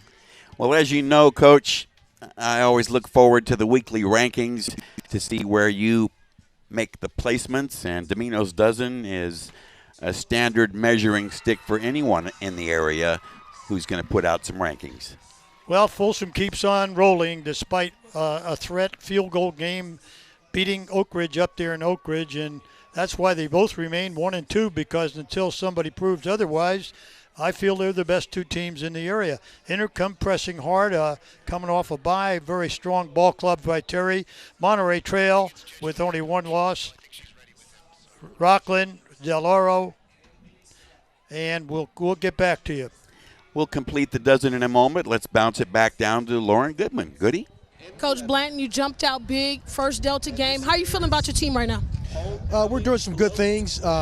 Franklin's running the ball very well, so we got to strip things in the middle to make sure we can contain their run game. We kind of sputtered there the last 2 minutes of the game offensively. I would have liked to got a field goal or something out of that last 2 minutes. Coach, talk to me about your talk with your team, and what do you want to see out of them coming out in the second half? Let's play better defense. Give our offense the ball a little bit more. Awesome, Coach. Thank you for your time. Will. Thanks, Goody. Well, short statement, but I understand where he's coming from, and I can imagine he would have liked to have a field goal there. Well, that's why they use those timeouts, Will. Well, let's go back to the rankings and the red zone. Well, in that red zone and pushing Cosumnes Oaks and Oakmont have an undefeated season. Cosumnes Oaks with a huge game versus Pleasant Grove tonight, and that's the winner of that game is going to be in the lead in that Delta. Bear River, Terry Logue, always. Granite Bay, another strong SFL team. Placer with Joey Montoya coming back strong. Vista del Lago with a big game versus Del Campo tonight, and that should be a barn burner. Roseville with Joe Catalico at the helm, having a good year.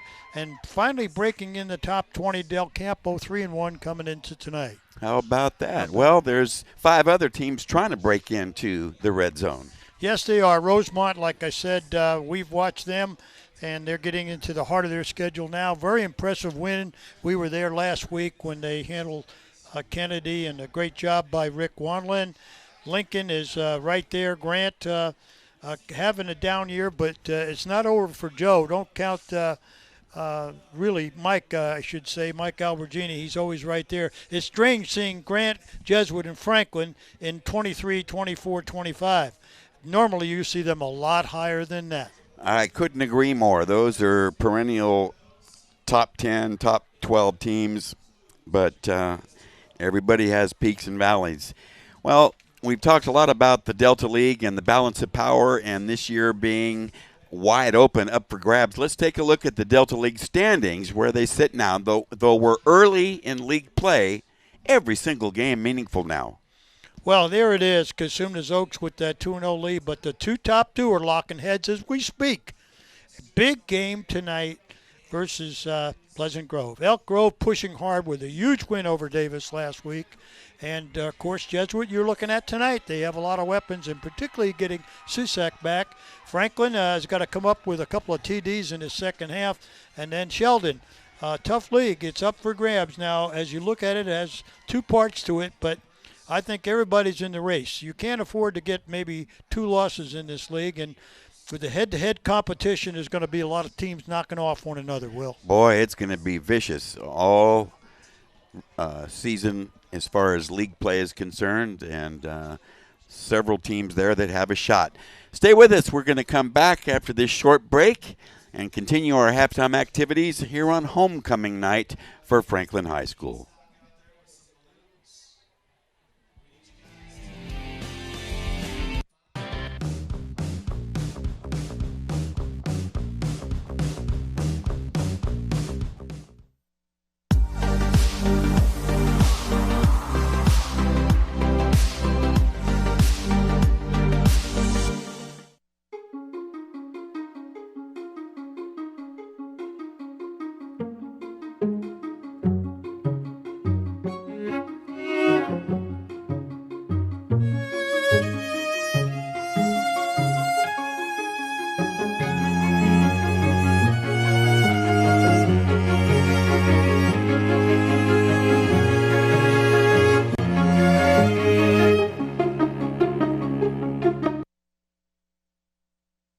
Here's something we bet you didn't know.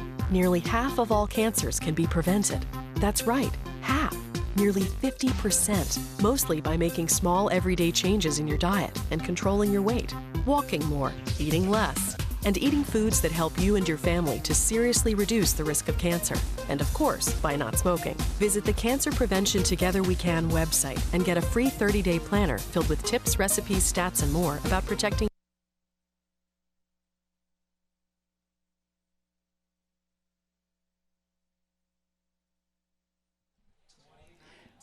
The intermission here at Cosumnes Oaks High School wrapping up as we're just about ready to go to second half action here between Franklin and Jesuit. But before that, let's check in with Lauren Goodman. I think she may have some updates from around the area. Goody?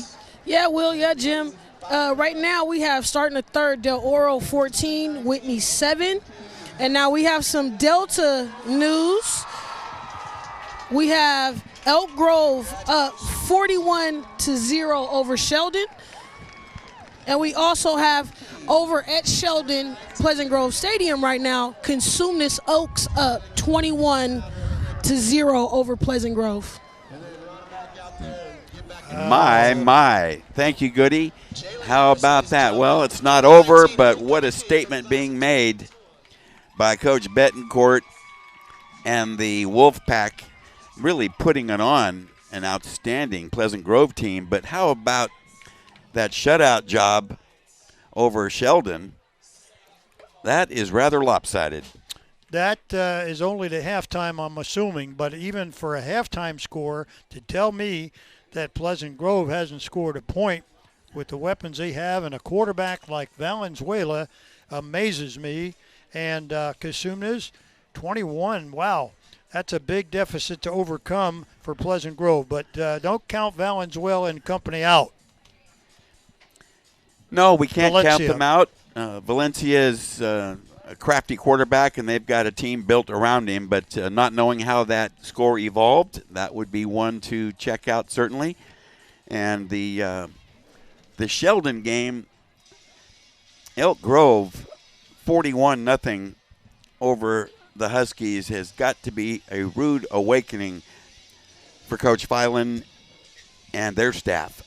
Well, definitely, because, you know, this is his first year, and Joe Catalico was going to take a break, but he decided to take that Roseville job. And quite frankly, Sheldon, that normally is up there at first, second, third every year, is having a rough go here. And certainly Elk Grove's right in the hunt. Elk Grove is tough to play against. They're a great option football team. And with Coach Heffernan at the helm, they certainly are a threat. And right now, the front runners, Cosumnes Oaks and Pleasant Grove and Elk Grove. And here tonight, Jesuit's impressive as well. Most assuredly. When we gave the overview of the Delta League, we recognized that it's wide open. Anybody can knock off anybody, and nothing should be assumed or overlooked for that matter. And teams are finding that out early here in Delta League play. They certainly are. And again, in the ensuing weeks, Will, we're going to see a lot of teams lock up. And quite frankly, it's not going to be any easy for any football team to go unbeaten in this league. Well, I can't wait. Week after week, it's going to be ruthless. We're ready for the second half kickoff and third quarter action here at Cosumnes Oaks High School. In case you've just dialed into us, you're tuned to Access Sacramento's Hometown Sports Game of the Week with Jim Domino and Lauren Goodman. I'm Will James, and we had a first half controlled by Jesuit. The Marauders on top 20-7 after taking a 2-touchdown 13-0 lead to take control. But Franklin will receive the second half kickoff, and given the score and situation, this is an ideal time for junior quarterback Denzen Cortez to crank up that Wildcat offense. Bobbled, back to get it inside the 5, and a fumble recovered by Jesuit and returned to about the 11-yard line. Tough luck for the Wildcats. The ball was not tucked away safely. Well, he never had control. of that football, Will, from the time he picked it up on the bounce. You got to protect that football, and now they're giving Jesuit a golden opportunity to get a quick score here when really you had hoped that certainly Franklin would respond and take that first drive down and have a confidence builder and be only 6 away from this outcome. Well, this is quite a gift. Susak looks left, throws, touchdown Marauders on one play as he went to one of his big men on the catch there, taken in by Schultz. And right away, the Marauders capitalize on the turnover. How quick do they strike? And here tonight, Susak has 3 touchdown passes, equaling what he did last week against Rio Americana. Not certainly his first 2 ball games back at the helm of this Jesuit football team with 6 TD passes. On for the PAT, Ryan Young, who's missed one tonight. Otherwise, he's been very steady. Low snap. And got it at 11:43. First moments of the third quarter. Jesuit back on the board, leading it now 27-7. And tough luck for the Wildcats. We'll be right back for more of the Hometown Sports Game of the Week.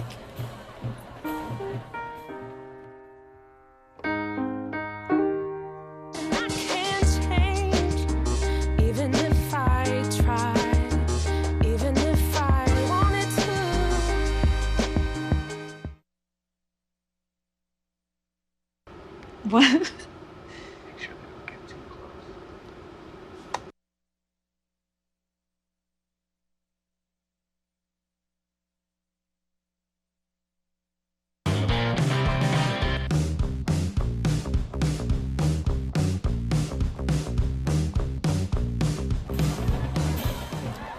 The Marauders were almost ready to kick off, and the flag flies from the head linesman. Don't know why. Now we'll have our game referee, Tim Eastwood, running half the distance of the field to confer with his other officials. Dead ball, unsportsmanlike conduct against a Franklin coach. Oh my goodness. Unsportsmanlike conduct against Franklin head coach Evan Boylan. And if he wasn't a little touchy already, I'm sure he's steaming right now. Well, I'm sure. As they're marching off 15, and now, of course, he'll put the ball in the end zone. He's not going to fool around. He's going to get that touchback. He's very capable.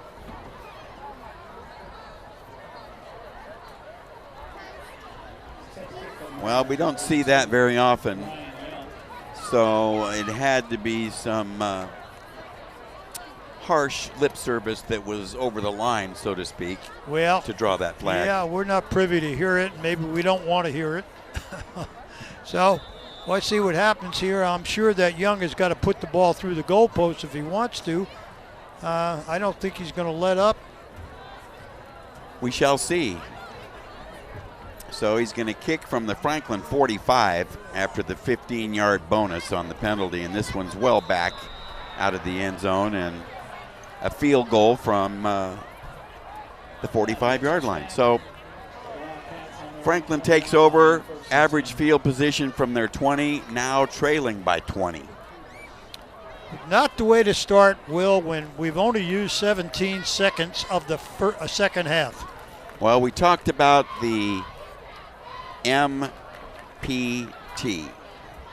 I think we've seen some mistakes. We saw a penalty on the coach just now, and that followed a turnover. Yes, we had it all right there. At things we don't want to see, but we have to tell you that that's the way the football can turn real quick like with that MPT. Well, let's see how much mental toughness the Wildcats have on their homecoming night. Up to the line, 1st and 10, Cortez at quarterback. Turn and give. Short yardage. And we heard Coach Blanton speak of shoring up his defensive line. He did. He thought that they could have played harder in that latter part of the second quarter. And I know he wanted the ball back to see if he can get another score on. Now here's where a young quarterback like Cortez is wanting to throw the football. And I'm sure he's waiting for the green light from his coach to throw the football and not give him just one down to do it. Let's see. He wants to pass, throws out to the right side, and has a short hookup, and it's turned upfield and down the sideline for a first down on a nice effort there by Kakoa Cash. Well, I like those quick passes. He got the ball out under 2 seconds, Will, and I like to see young Denson Cortez get more opportunities. The carry is out to the 34, a gain of 13 on the pass and run. Move the stakes. First down, Wildcats, as they dispatch twin wides to the far side. Backs are stacked in an I. Short drop, look left, flushed. He gets away, chased hard, and scampers out of bounds, possibly for a short loss. Well, it beats turning over the football and loss of possession, Will. That's all I can say. And it beats a sack. Yes. Beats all of the above. So they park it at the 32. Let's take another look. Watch him scamper, and there's nowhere for him to go and get out of bounds. Stop the clock, give him another opportunity. So he loses 2 on the play, 2nd and 12 from the 32. Passing down, he looks left and fires. He's got a short one completed and dropped shy of the 40. Charles with the catch and run. Short gain. They get back some of the loss and gain a couple, so we'll call it a play that covers about 5 yards. 3rd and about 7, so moment of decision coming up for young Denzen Cortez as they work now from the 37. Well, if he can break the perimeter, he throws better outside the pocket, Will, than inside the pocket. So let's see if they give him a chance to roll to the wide side of the field here. Play fake again. Good protection, and he guns one complete, and that's a first down. That was his best throw of the night, I believe. Yeah. And continuing the play was Kakoa Cash. Move the chains. Well done. Well, I like that. As mentioned, Will, I believe it was his timing was excellent. He hit Cash on the money and picked up a nice first down. 17 yards to the Jesuit 46. Clock rolling here early in the 3rd with 9:50 to go, but Franklin has a long way to come back. They're trailing 27-20. Haven't seen this formation yet. Turn and give. A nice burst. They pick up about 5 on the play to Charles. And a nice start on this series. Well, it was. Nice give, just a straight dive. A pretty good get off by the right side. Keinrith and Tulani got off the football. They're mixing it up. I like this. See that simple dive, a nice hole. Tackling effort that time by Betancourt, and Santos out to the left side, incomplete. The throw wide. Well, once again, he used a 3-step drop, what they call a quick passing game, but he didn't look on balance. And as mentioned, I like to see him get outside the pocket because he seems to throw better when he's rolling or bootlegging. He was under some heavy heat from Zach Bagley. Bagley, the lone returner from that front 4 of Jesuit. 3rd and 5. Very key down here.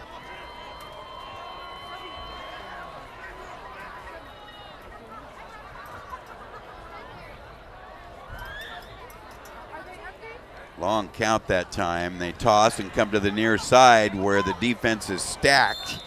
Now it's 4th down. They're going to have to go for it. I don't know if I like that play call right there. He runs to the near side, no room at all, and with 4th 4th and about 3. They don't want to give the ball back to Jesuit. They're going to have to go for it, Will. They will. Before that ball was even snapped, Jesuit's defense was overloaded way to the left side, right where the play went. Yeah, well, apparently they've done a good job scouting, and Franklin has become some predictable. They got one-on-one on the far side if he wants to go that way. 4th and 3, play fake. Cortez running, throws on the run. He's got a hook up to Charles, who cuts inside and makes plenty more yardage. First down, Wildcats inside the Marauder 15. Nice improvising by Cortez, who kept cool on the play despite being under heavy heat. Watch this. This is outstanding by this young junior Cortez. Maintains his composure, gets rid of it, and Charles with a great effort. Look at that. Picks up 10 after the catch. To me, you got Fonbuena and you got Charles. If you get the ball in their hands out of the backfield, they're dangerous. No doubt. That was weak tackling effort there by the Marauders. Turn and give. Oh, Jesuit was waiting for that one. They started from the 20 on that play, maybe got a yard or so. And again, Betancourt making his presence known from that linebacking position in on the stop. Gain of a yard, 2nd and 9.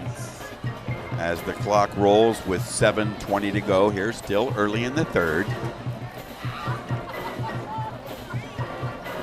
From the 19-yard line, 2nd and 9.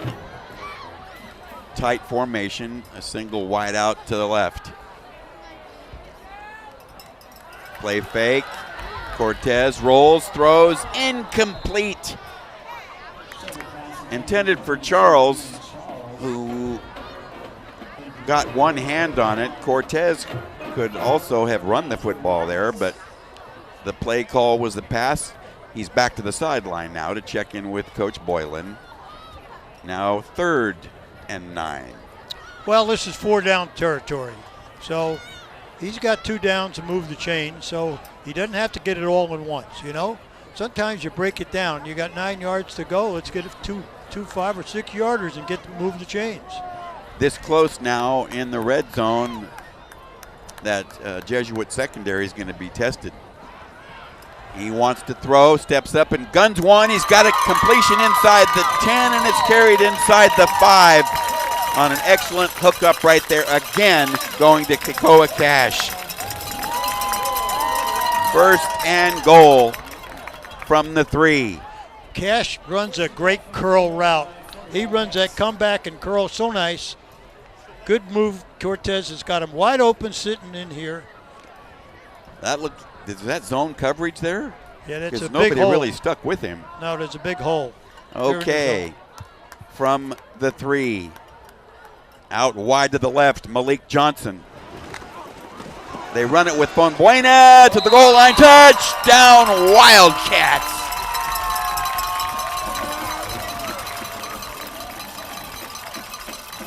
Well done, Reagan Fonbuena from 3 yards out.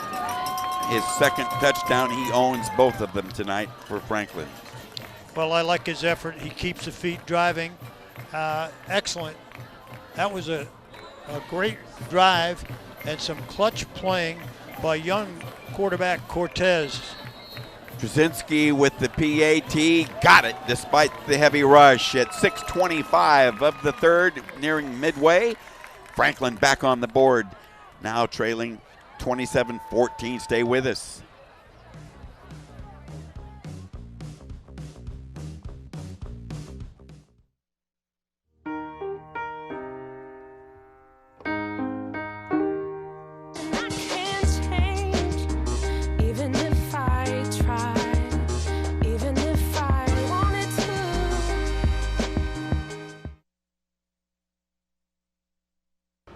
What?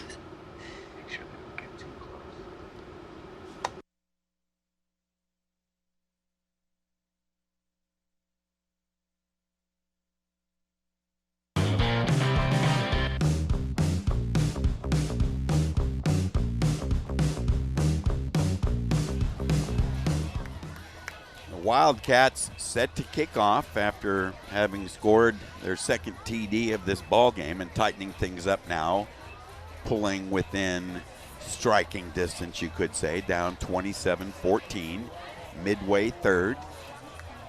And Denzen Cortez should take a bow for engineering an 80-yard, 13-play scoring drive. High but short on the kickoff, taken near the 20. And that's about all. Short return on that. So that's where the Marauders will open shop here in the middle of the third quarter, after having a gift of a touchdown.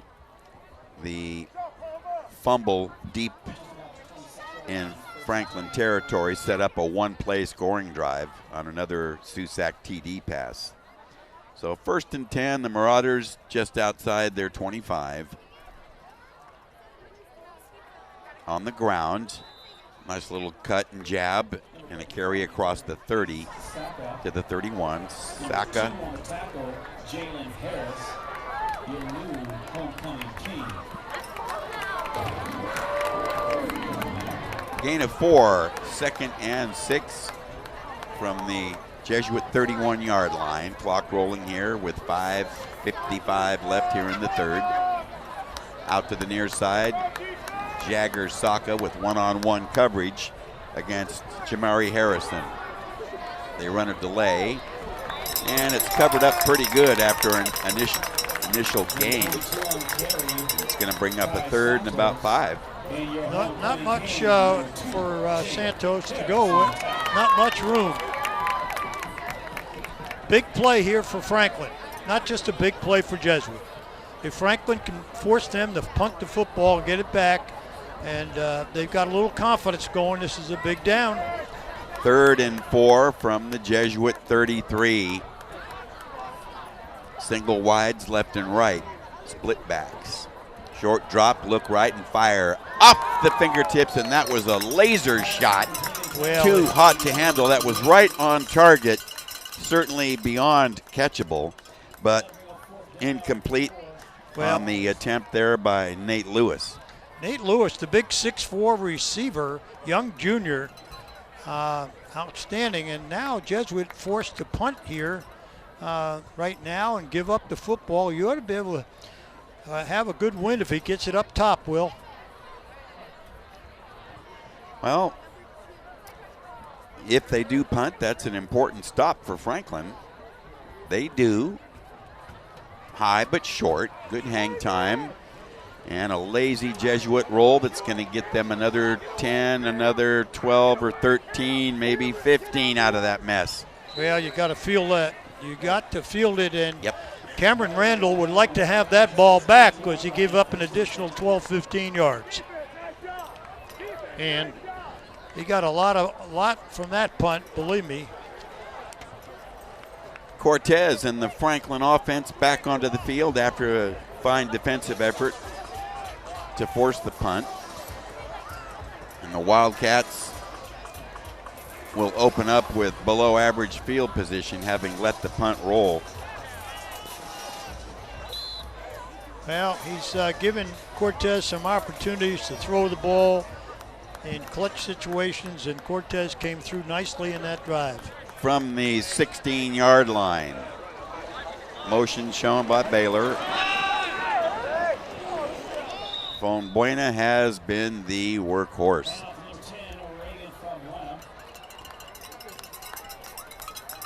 Boy, what nerve.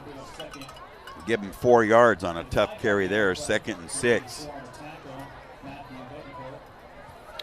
Fonbuena having a big night, picking up yardage all along the way. He and Charles, particularly Fonbuena, has been the workhorse tonight. Closer to a 5-yard pickup. We'll call it 2nd and a long 5 from the 21. Cortez to the near side, fires on the run and has another hookup. Charles with the grab, and he motors nearly to the 30, close to a first down. I believe he may have it. He does indeed. 1st and 10. Once again, notice Cortez out of the pocket. Throws very nicely. Watch him flush the pocket here. Good mobility. Cortez rolling, hitting his back. Well, as you say, Coach, they're taking what Jesuit is giving. Very definitely. 1st and 10 from the 29. Predictable handoff, and they make the 31. Fonbuena again. Yeah, Fonbuena very definitely in 52 with that tackle all over him. Soren Peterson playing that down front made a nice tackle for Jesuit as you see them lined up here. And they've got Hemmert in there too, number 62, adding some extra beef. 2nd and 8. Short throw, left side, complete. Running after the catch and making the 35. They're going to be shy of a first. It'll bring up like a 3rd and 5 on a short pickup.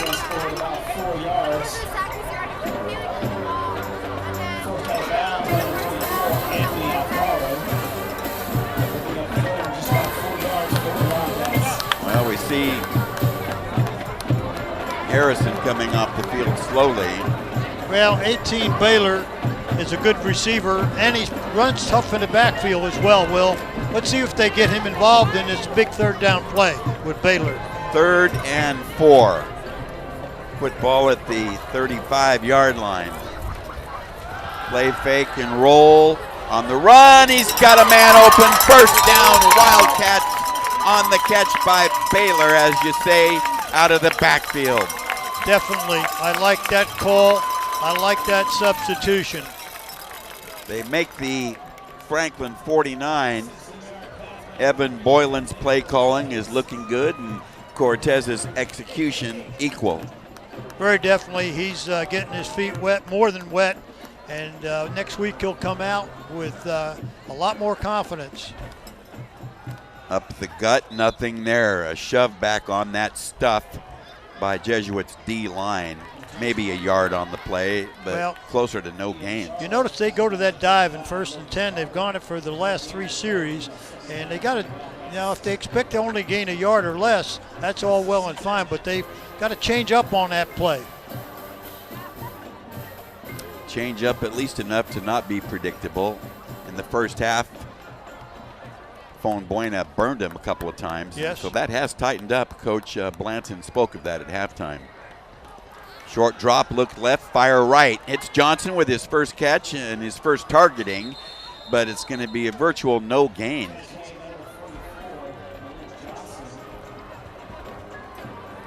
Bringing up 3rd and long. And they lose a yard on the play. 3rd and 11 from the 48.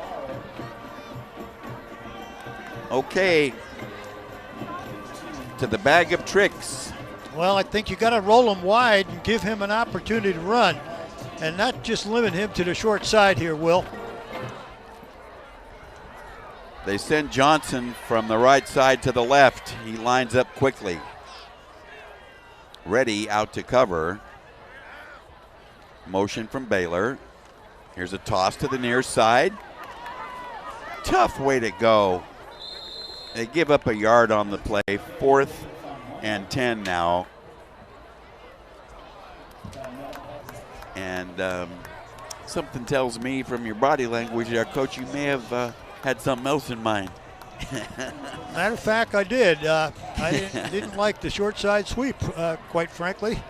If that's, 11 yards to go, 3rd and 11.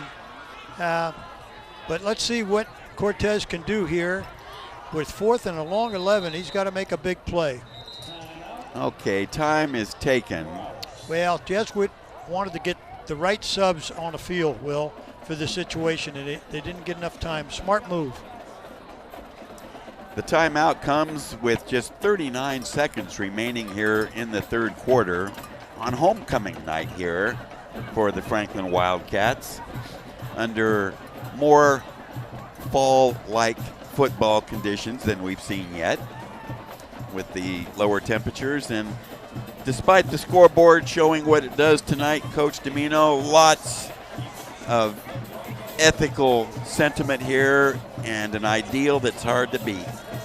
Well, there you spell pride vertically, and when you put those letters out there for pride, respect, integrity, determination, and of course, empathy, those are 5 characteristics of this fine high school out here in Elk Grove.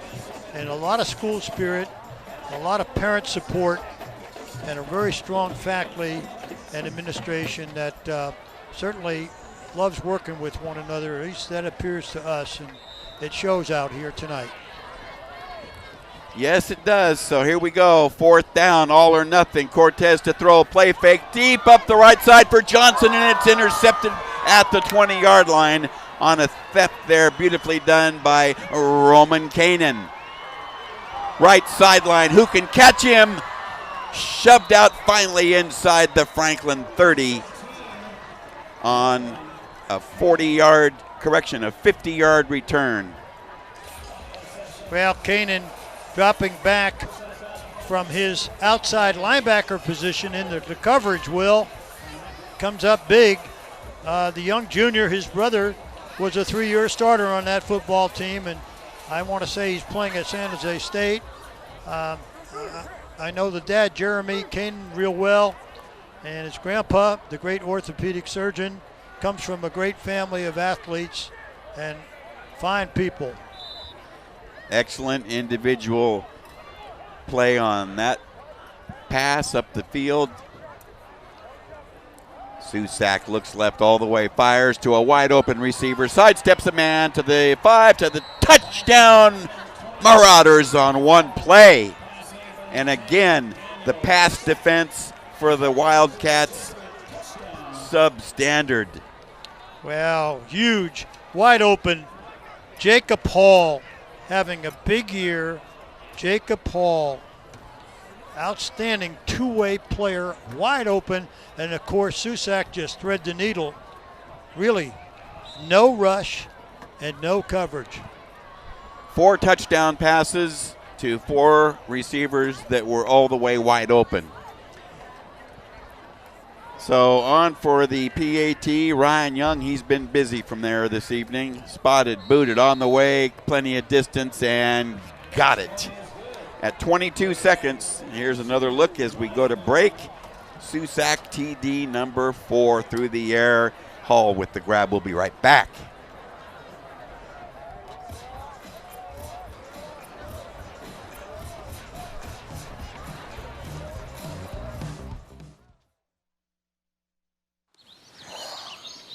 Staring contest. You still got it. I know. Come alive with the forest. Visit discovertheforest.org to find a forest near you. These are cool. Did you, what did you?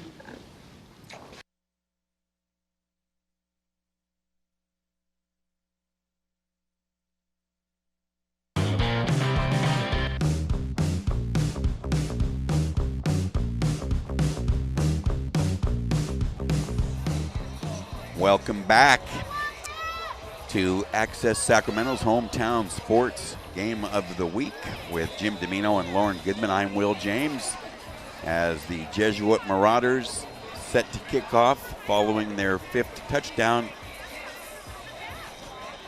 And Susak has picked up right where he left off a week ago with his 3 TD passes against Rio Americano. High and carrying, bounding inside the 5, picked up on a bounce, but good coverage downfield, and the return is contained at the 12-yard line. So poor field position on that kickoff return.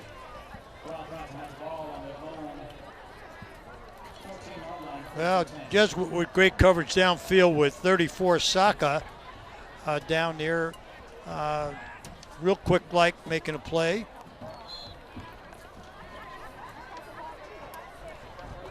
Ace Saka, that is, number 34. Let's see if Franklin can respond here.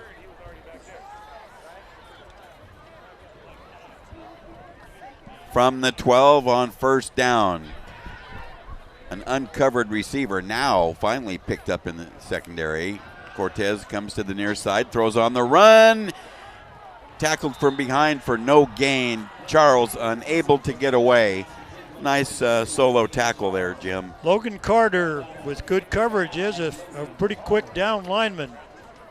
One of their top players, and he earned his keep on that one. No gain, 2nd and 10.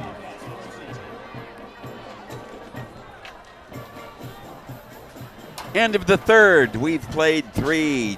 Jesuit in charge, 34-14. We'll be right back.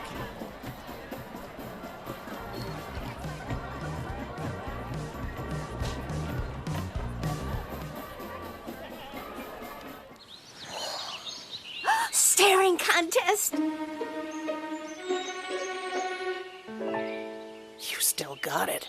I know. Come alive with the forest. Visit discovertheforest.org to find a forest near you. These are cool. Did you, what did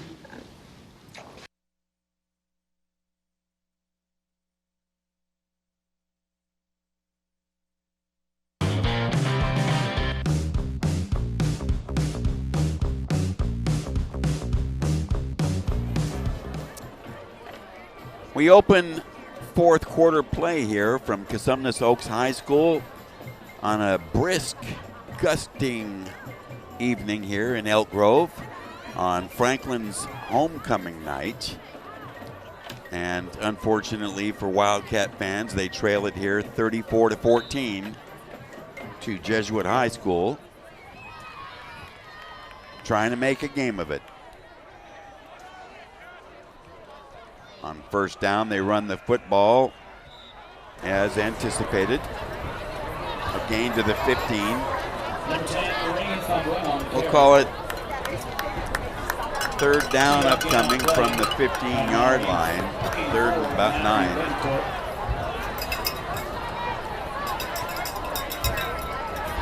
So Cortez back to the huddle after a brief sideline chat. Here's the play, and they're going to need 9 yards to sustain, 9 or better, here in the opening minute of the fourth quarter.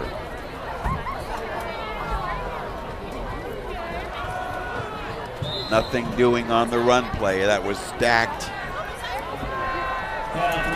Fourth down now upcoming, and my oh my, where are they going to punt from? Well, they're going to end up punting for close to the end zone. Well, I know there's action going on elsewhere around the region in the Delta League and Sierra Foothill League, and I bet you our gal Goody can give us an update in a little bit. Meantime, the danger zone for this Franklin punt play. Very danger zone. Now if they can get it off, they got the win. Good snap. Nope. Wobbly line drive bounding at the 35, and it's going to be, they let it roll. I don't know why. So, terrific field position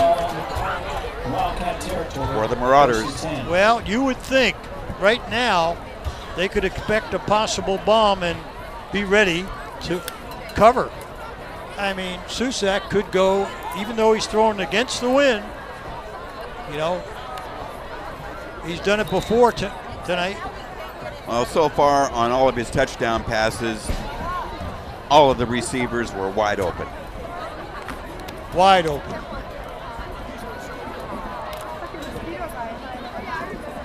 Here we go. From the 42-yard line, backs are split. They hand off, and gee whiz, that was a loose football, looked like. Well, he just run a plain dive. Ace with the carry. No gain, maybe a foot. We'll call it 2nd and 10. Welsh right there on the stop. 2nd and 10. Watch the play action here. Wide outs to the left, split backs. They run it and shove back. Boy, what a stand that time. Yes, very definitely. And I'll tell you, they were ready. They handed off the football to Mauricio Sarin, and they were waiting for him. Welch was right on that again. Yes, impressive, very impressive. They lose on the play. Michael Welch. 3rd down. 52, 6'1", 212 senior. Defensive guard or nose. Conservative play calling on the first 2 downs? Very definitely. Very definitely. Well, they want that clock to roll, but they are sitting on a 20-point lead. Okay, now he wants to throw. Pump fake left. And he has to scramble away from the rush. Incomplete. 4th down now, and gee whiz. I'm a little surprised they took a very conservative stance there. Thought maybe they could run the ball and use the clock and maybe move this game along and not come out of here with any injury. That's very surprising. That's the first time I think he was touched tonight on that play. Well, what I do know is they had a real bonus in getting that field position and were unable to do anything with it. Here's the punt. Straight up in the air, very short, very high, and a backward bounce to help Franklin. It's downed by a hustling Marauder at about the 44-yard line. Well, that's where you want to just kick the line drive, and quite frankly, the way they're marking it, he gained about a half yard on the punt. And that's mind-boggling, kind of. You're punting against the wind, and quite frankly, Jesuit just decided in that series maybe just to take a break. I don't know, but if they can, maybe they certainly didn't go for an insurance touchdown. No, they did not, Imperator. So Franklin, as a result of that, has terrific field position from their 43. 1st and 10. Cortez has a hook up out to the near side. Approximately a 6-yard gain. Nicely done there. And Cortez with the grab. And they gain 5 on the play. Well, again, for starting his first game, I'm impressed with Cortez pressed into action in a game like this, and shows me a lot, and I think he has a future there.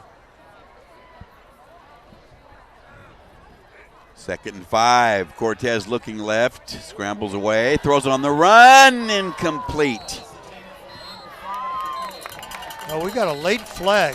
I mean, really late flag, and it's thrown here by the field judge from afar. Well, this will be an interesting call. He might have a tripping.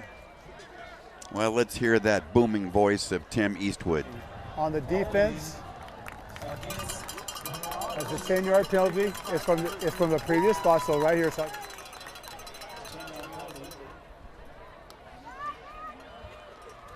So Franklin gets a break. Pass interference.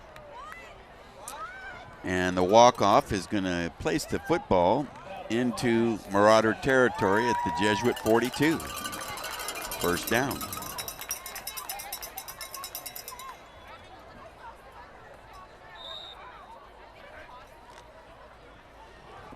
They run the football, and Fonbuena gets inside the 40 to about the 37 or so. Let's see where his progress is stopped. And a nice little bite on 1st down.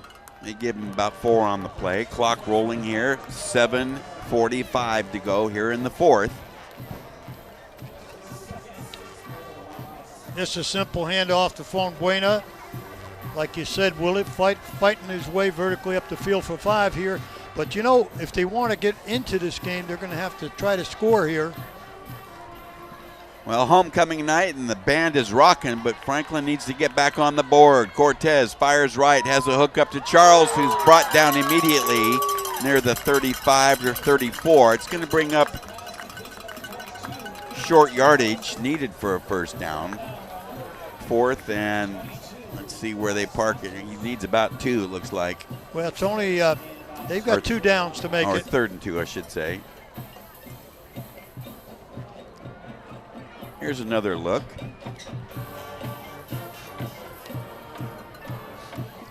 Let's see what Cortez can do here.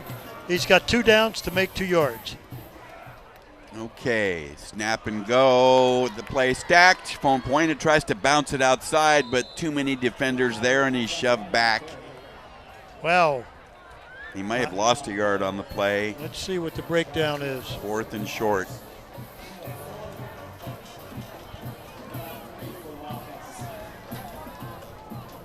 So Johnson into the ball game. They've targeted him twice. Once was a short completion that was actually a 1 or 2 yard loss, and then they went deep down the field to him, and he had a step on the defense. The ball was underthrown, though, and Kanan had the interception. Yeah, well, that's surprising in a way. He's come into this game with 4 catches and 90 yards. That's quite a bit. And 3 touchdowns. Well, coach is going to call a timeout because Cortez is not sure, and coach wants to be sure. Coach Boylan wants him over to the sideline, and I understand that.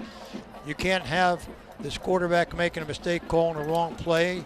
He saw the defense, and he decided to change the play. Well, certainly Coach Boylan is also looking ahead to the remainder of the slate and the further development of Cortez.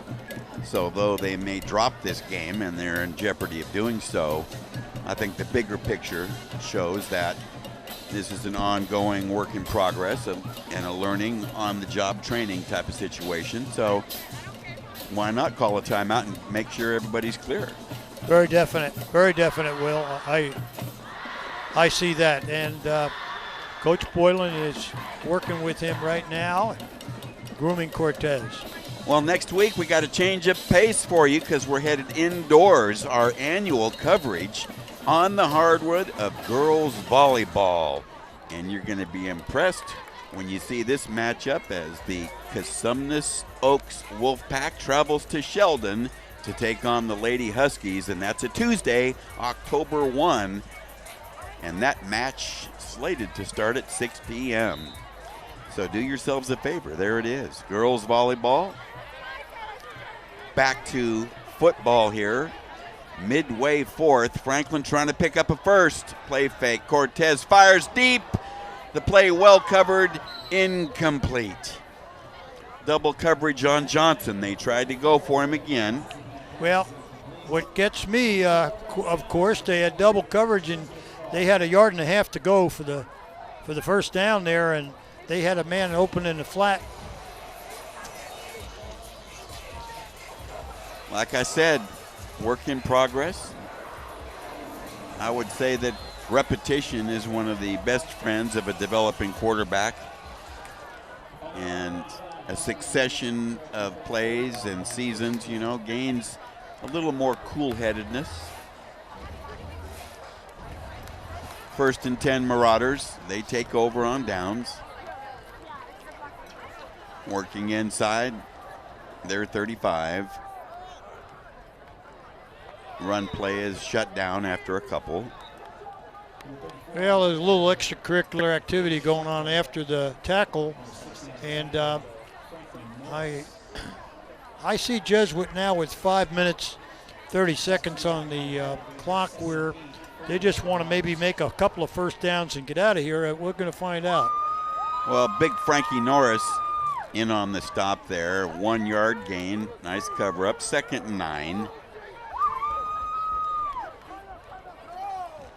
And it's clear with the run game here going and the scoreboard stacked that Coach Blanton is effectively going to use the clock. Well, I'm sure as Susak went over to the sideline, he'd like to throw his 5th touchdown pass, but I don't know if he's going to even get an attempt.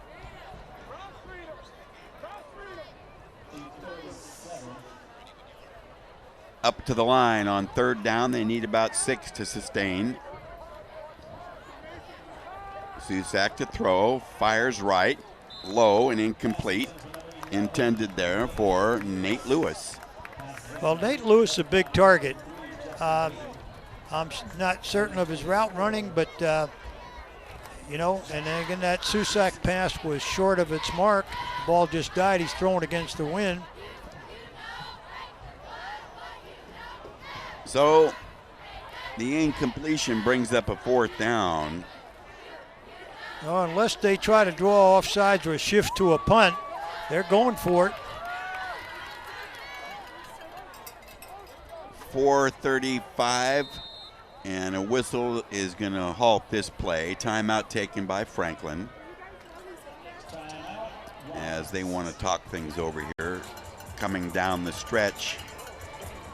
Well, there's the Franklin defensive staff here wanting to prevent that pass. They've been, as you mentioned, Will, every receiver has been wide open tonight. Wide open.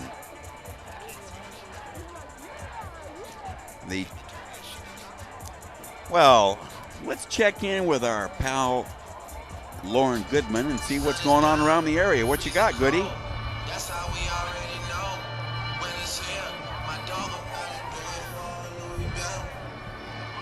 Well, Will, going into the half right now is what they're saying. Cosumnes Oaks has the lead over Pleasant Grove, 28-3.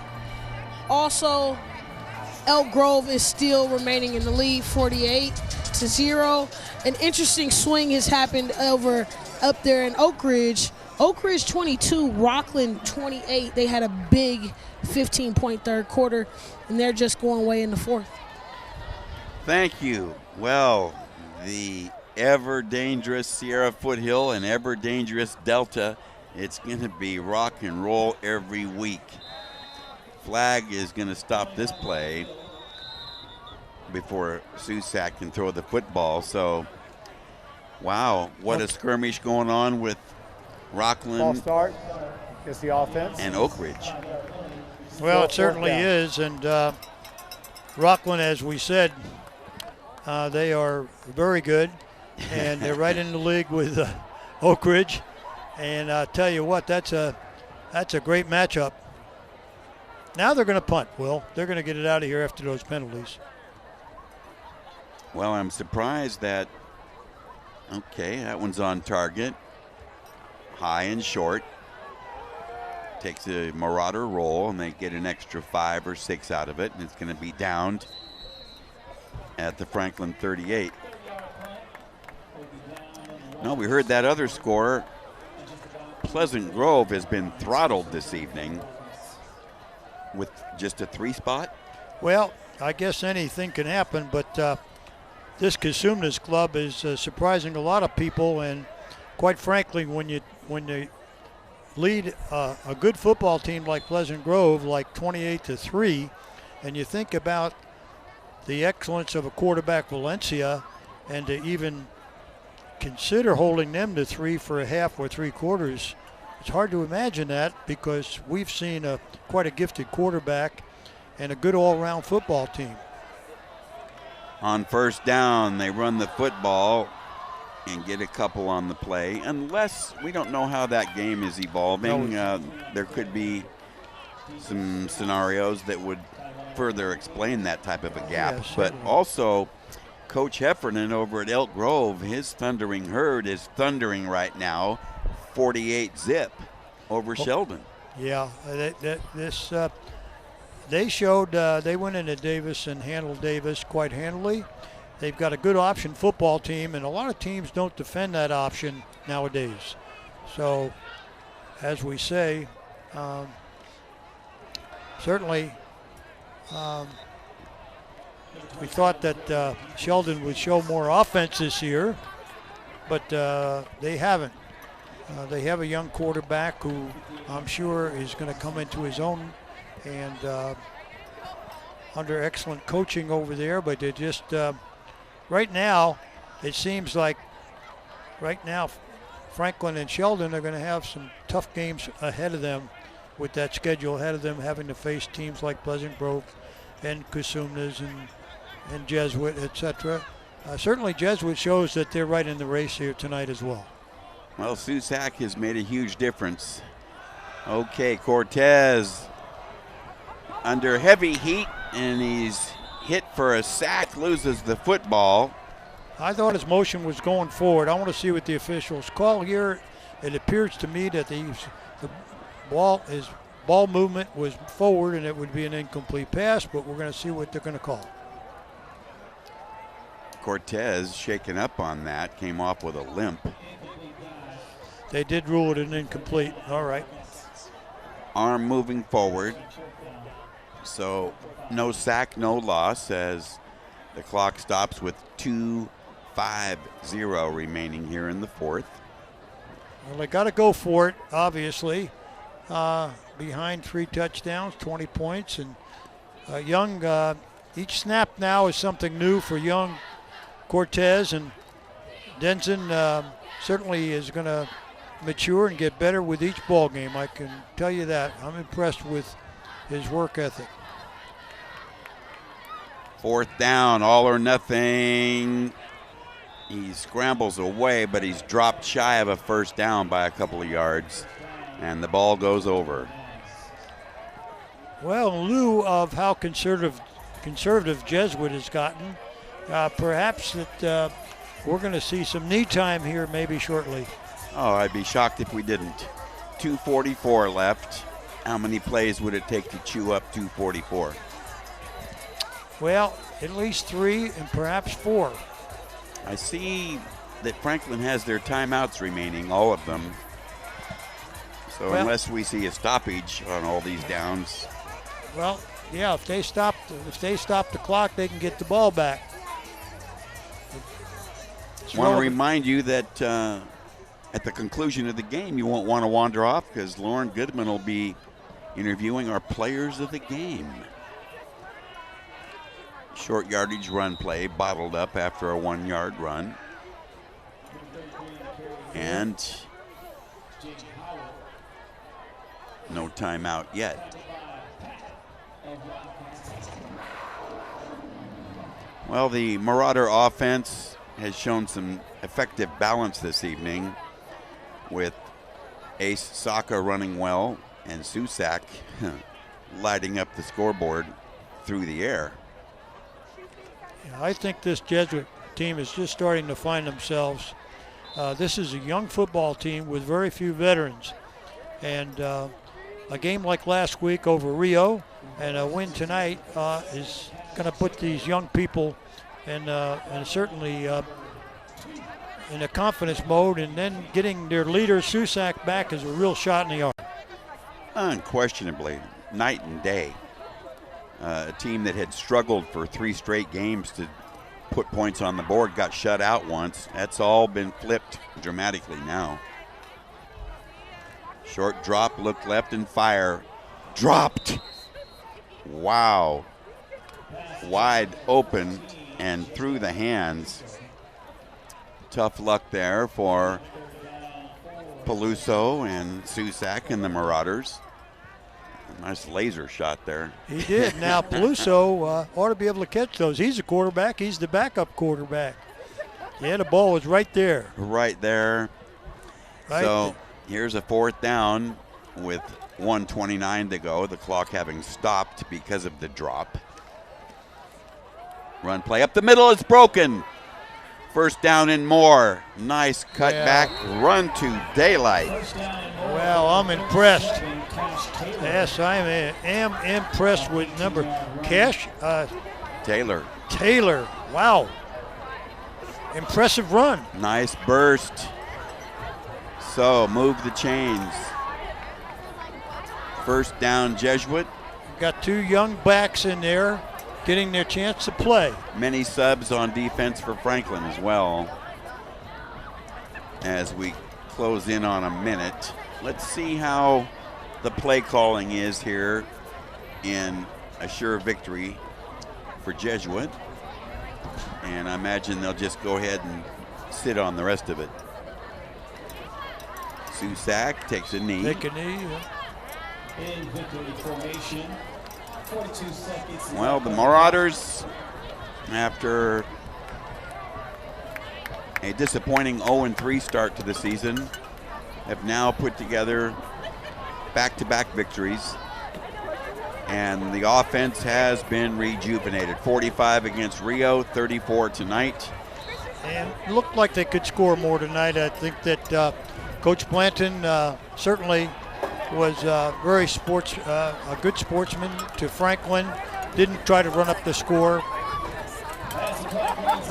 As the final seconds tick off here at Cosumnes Oaks High School on homecoming night for Franklin, the Wildcats are bested by a final count of 34-14 by the Jesuit Marauders, but sportsmanship prevailing on the field as we see the handshake lines from the respective teams, the opponents there filing past each other. And many questions were indeed answered this evening, Coach, both for Jesuit and for Evan Boylan's Wildcats. Well, I think so too. I think Jesuit is showing they are a contender. They're getting a little better each game. They're getting their feet up under. They've got some athletes. They've got some players. They've got. They had to replace quite a football team from last year with a loaded senior class, and I think that these young juniors on the team and the 5 sophomores on this team play a role, and I think that Jesuit's going to be in the hunt. Well, I do as well. Stay with us. When we come back from this break, we'll be beginning our post-game sequence and a string of interviews. Stay with us.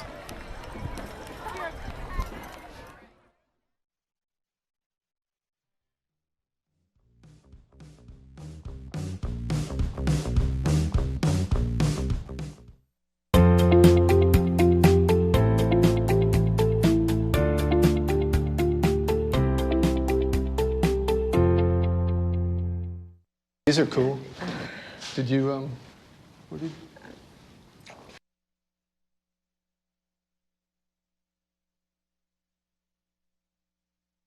Bye-bye.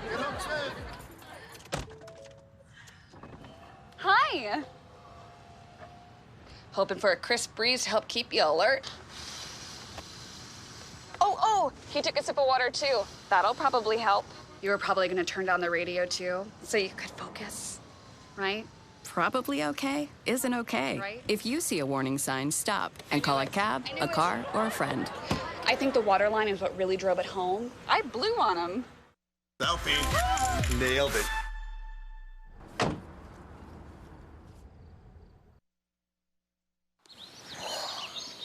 Staring contest. You still got it. I know. Come alive with the forest. Visit discovertheforest.org to find a forest near you.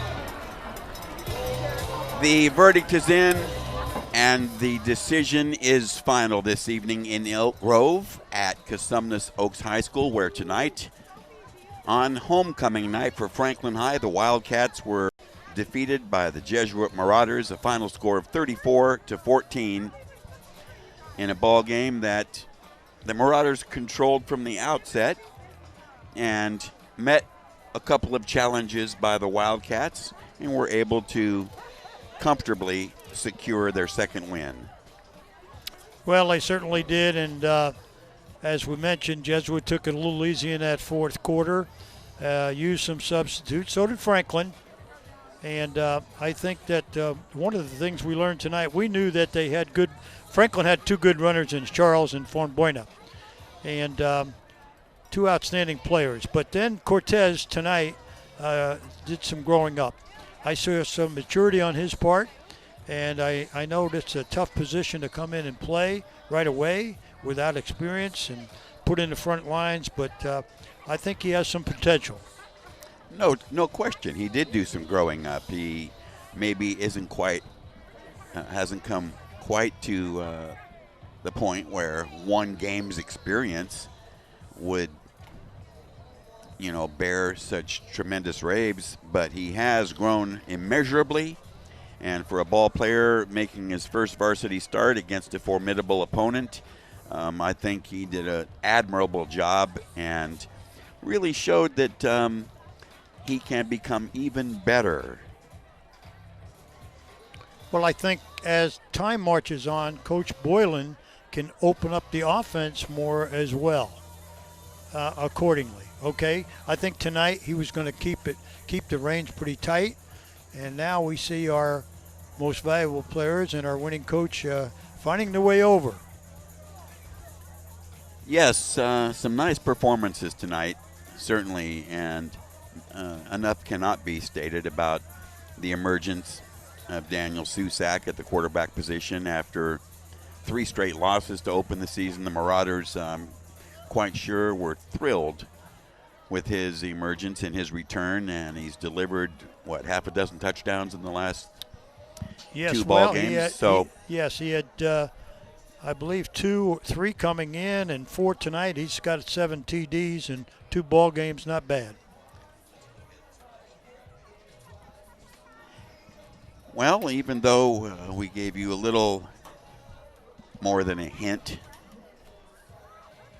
despite there being a handful of worthy candidates, our players of the game this evening: Jesuit quarterback Daniel Susak, and for the host Franklin Wildcats, veteran running back Reagan Fonbuena. Another admirable performance, and certainly we haven't seen tough runners of his caliber all that often. Tonight, on many of those plays where the defense was ready and his progress was only 1 or 2 yards, it took 3 or 4 people to stop him. Just a tremendous, tough, hard-nosed runner. Okay, well, let's turn our attention down to field level and pick up Lauren Goodman. Goody? Well, Will, I'm here with the 10 and 10, Reagan and Daniel. First starting for the Franklin Wildcats. Reagan, you came in tonight, you played really hard, ran really hard. Can you talk to me about what your offensive line was giving you and how they were creating gaps? You know, they were just pushing their guys around, but, you know, they caught on to that pretty fast. So they were getting low on them, and I didn't have really that much space to go to, but I used what I could get, and yeah. Now, I got to talk to Coach this week, and he just talked about your overall improvement. How do you feel like you put in the work, or how much work have you put in this off season to get better for your team? It started off in the weight room, you know, getting up early in January before school, hitting the weights, and then just followed all the way up until now. I've just been working really hard. Now, everybody is talking about your leadership and what type of leader you are on the offensive side and the defensive side. What is your conversation like with your team to keep them going in this tough Delta? You know, I just try to tell them to keep their heads up and just keep on going no matter what, even when it's hard, just to keep on finishing the plays, keep on finishing the game. Well, you definitely led by example today with the way you ran. Good game, and thank you. Good luck on the rest of the season. Now I'm here with Daniel. Daniel, you came back 2 games in. How was your comfortability tonight? It was great. You know, great to be back out here. Great to be playing with my teammates. Energy was high tonight, and always great to get a win, especially on the road. Now, you had 4 separate targets on those 4 TDs. Can you talk to me about your relationship with your receiving core? Yeah, just love all of them the same. They're all great receivers. Always going to go up and get the ball. Always ready to go get hit. Going to take one for me. I'll take one for them. Just great to get it to 4 different people. Now, you guys are going to go into the tough Delta. It's going to be competition after competition. Kind of talk to me about some things you want to focus on in helping this team continue this winning streak. I want to focus on keeping the morale high and energy high, keeping everybody focused in the game. Every game's going to be tough all the way throughout league. We just got to keep battling and win every game. Well, I hope you stay healthy this season so you guys can get a great chance. And now I'm here with the winning coach. Coach, you guys talked about the adjustments. How do you feel your team responded in that second half? We did a better job defensively. We contained them a little bit more on the run, and they opened up the pass a little bit better there. So we got to do a better job against the pass game, especially playing Consumers coming up next week. We got to be ready. Coach, now we know you guys can run the ball, but today you guys just took control of the air game. How do you kind of get the balance attack and keep your offense flowing and just kind of taking what they give you? It's pretty much that simple. Take what they give us. I mean, we want to run the ball better. We have to run the ball better. For us, I think the run sets up the pass, but obviously when you have a quarterback like Daniel Susak who can, like you said, throw touchdowns to 4 different receivers, that helps. Now, Coach, I got to talk to you, too. This is your 8th year, and you're coming into a very tough Delta. It hasn't gotten any easier since you've been there. What is it that you have to say or talk to your team about going into every single week? You got back-to-back games. I think you have Cosumnes Oaks, Pleasant Grove, Elk Grove, back-to-back, all at home, though. What is the focus that you need to bring to your team coming up? It's simple, man. You got to love to compete. This is what this is about, right? We wouldn't want it any other way. This is Delta League. You got to compete. Murder Roll. You got to be ready to go. Yeah. Coach, I know you're under the weather, so I'm going to let you go, but I thank you for spending a little time with us. All right, thank you. Will. Thanks, Goody. Certainly a satisfying win this evening for Coach Blanton. And you could see, though he may be under the weather, the joy in his face when speaking of Daniel Susak and his return to the ball club and what he's brought with them with this aerial circus now. 4 more touchdowns, 7 on the season in his last 2 games, spreading it around beautifully. 4 different receivers tonight. Well, he certainly does. He does have some quality receivers that run good routes. And as mentioned, were they that open because of the great route running? As we know, other than one that I can recall, he had great protection up front. We talked about the protection for Susak prior to the ball game. And certainly Hemmert, Kayam, Seymour, Stone, and McLaughlin gave him plenty of time to throw. But I like his arm. He did against the wind. A couple of times his ball died on him. But, you know, the wind was tough down here. I'm not making excuses for him. But I think Susak has a bright future whether he goes baseball or football. Next week promo again? Well, certainly the wind did require adjustments, but he adjusted beautifully. And the O-line did protect him, but he did not take an abundance of time to release the football. His passes were out of his hand in such a short period of time that maybe there was 1 or 2 plays I can recall where the pass rush really put some heat on him. But other than that, he was very well protected tonight. Yes, he gets the ball out quickly and wisely, and he does, like I said, have the arm. And I like to also see him. I watched him at practice. I was impressed with no wind and a hot day. And tonight we had some heavy winds, and sometime, whether they're for you or against you, it's a quarterback's dilemma, as you well know. So we know he's got the arm, and I think this is the shot in the arm that this Jesuit football team and coaching staff needed. Well, they sure got it. A major shot in the arm, and they're going to be tough to reckon with. Aside from the injury to highly regarded defender Kaleki Latu, looks like Jesuit's pretty much playing at full strength. And unfortunately for the Wildcats, Evan Boylan's ball club suffering a major loss with the injury to quarterback Brandon Bautista Rundgren. We wish him well and can recall him from last year and know that that is a major setback for the Wildcats. But they will have better days. Denzen Cortez played admirably tonight. And down the road, I expect him to leave his mark and work with the skill position players that can put points on the board for the Wildcats. So that's the way it wraps up tonight here at Cosumnes Oaks High School on the Hometown Sports Game of the Week. Homecoming night for Franklin, a fizzle in terms of the final score. However, lots of excitement and pleasure tonight for the crowd with the homecoming pageantry.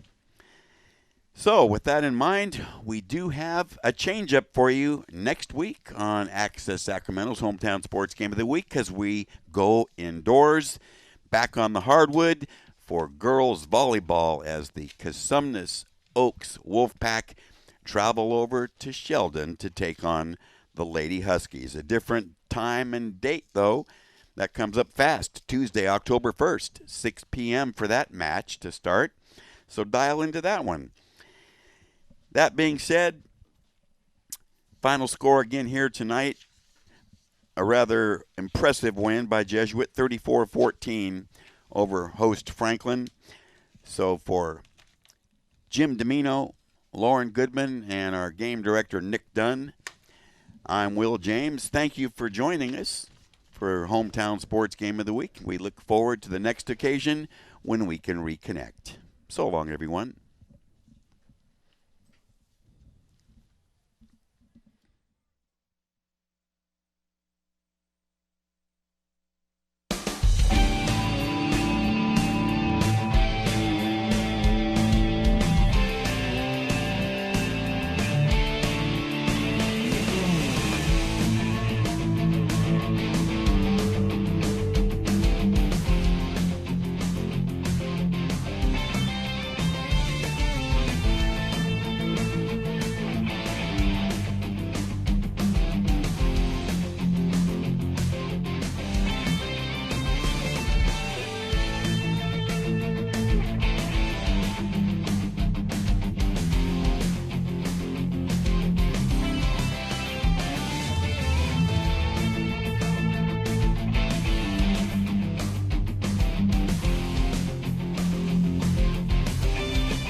Program from Access Sacramento's Hometown Sports Game of the Week is available for purchase on DVD. For more information, call Access Sacramento 916-456-8600, extension 0. This has been a Hometown Sports Game of the Week broadcast from Access Sacramento. Major underwriting support this season for Hometown Sports Game of the Week on Access Sacramento is provided by the Sacramento Metropolitan Cable Television Commission. Access Sacramento also thanks Sharif Jewelers, fine jewelers since 1932. Sharif Jewelers, a longtime sponsor of community television. And Folsom Lake Honda, a proud sponsor of Access Sacramento's Hometown TV and Game of the Week, and a partner in our community, Folsom Lake Honda.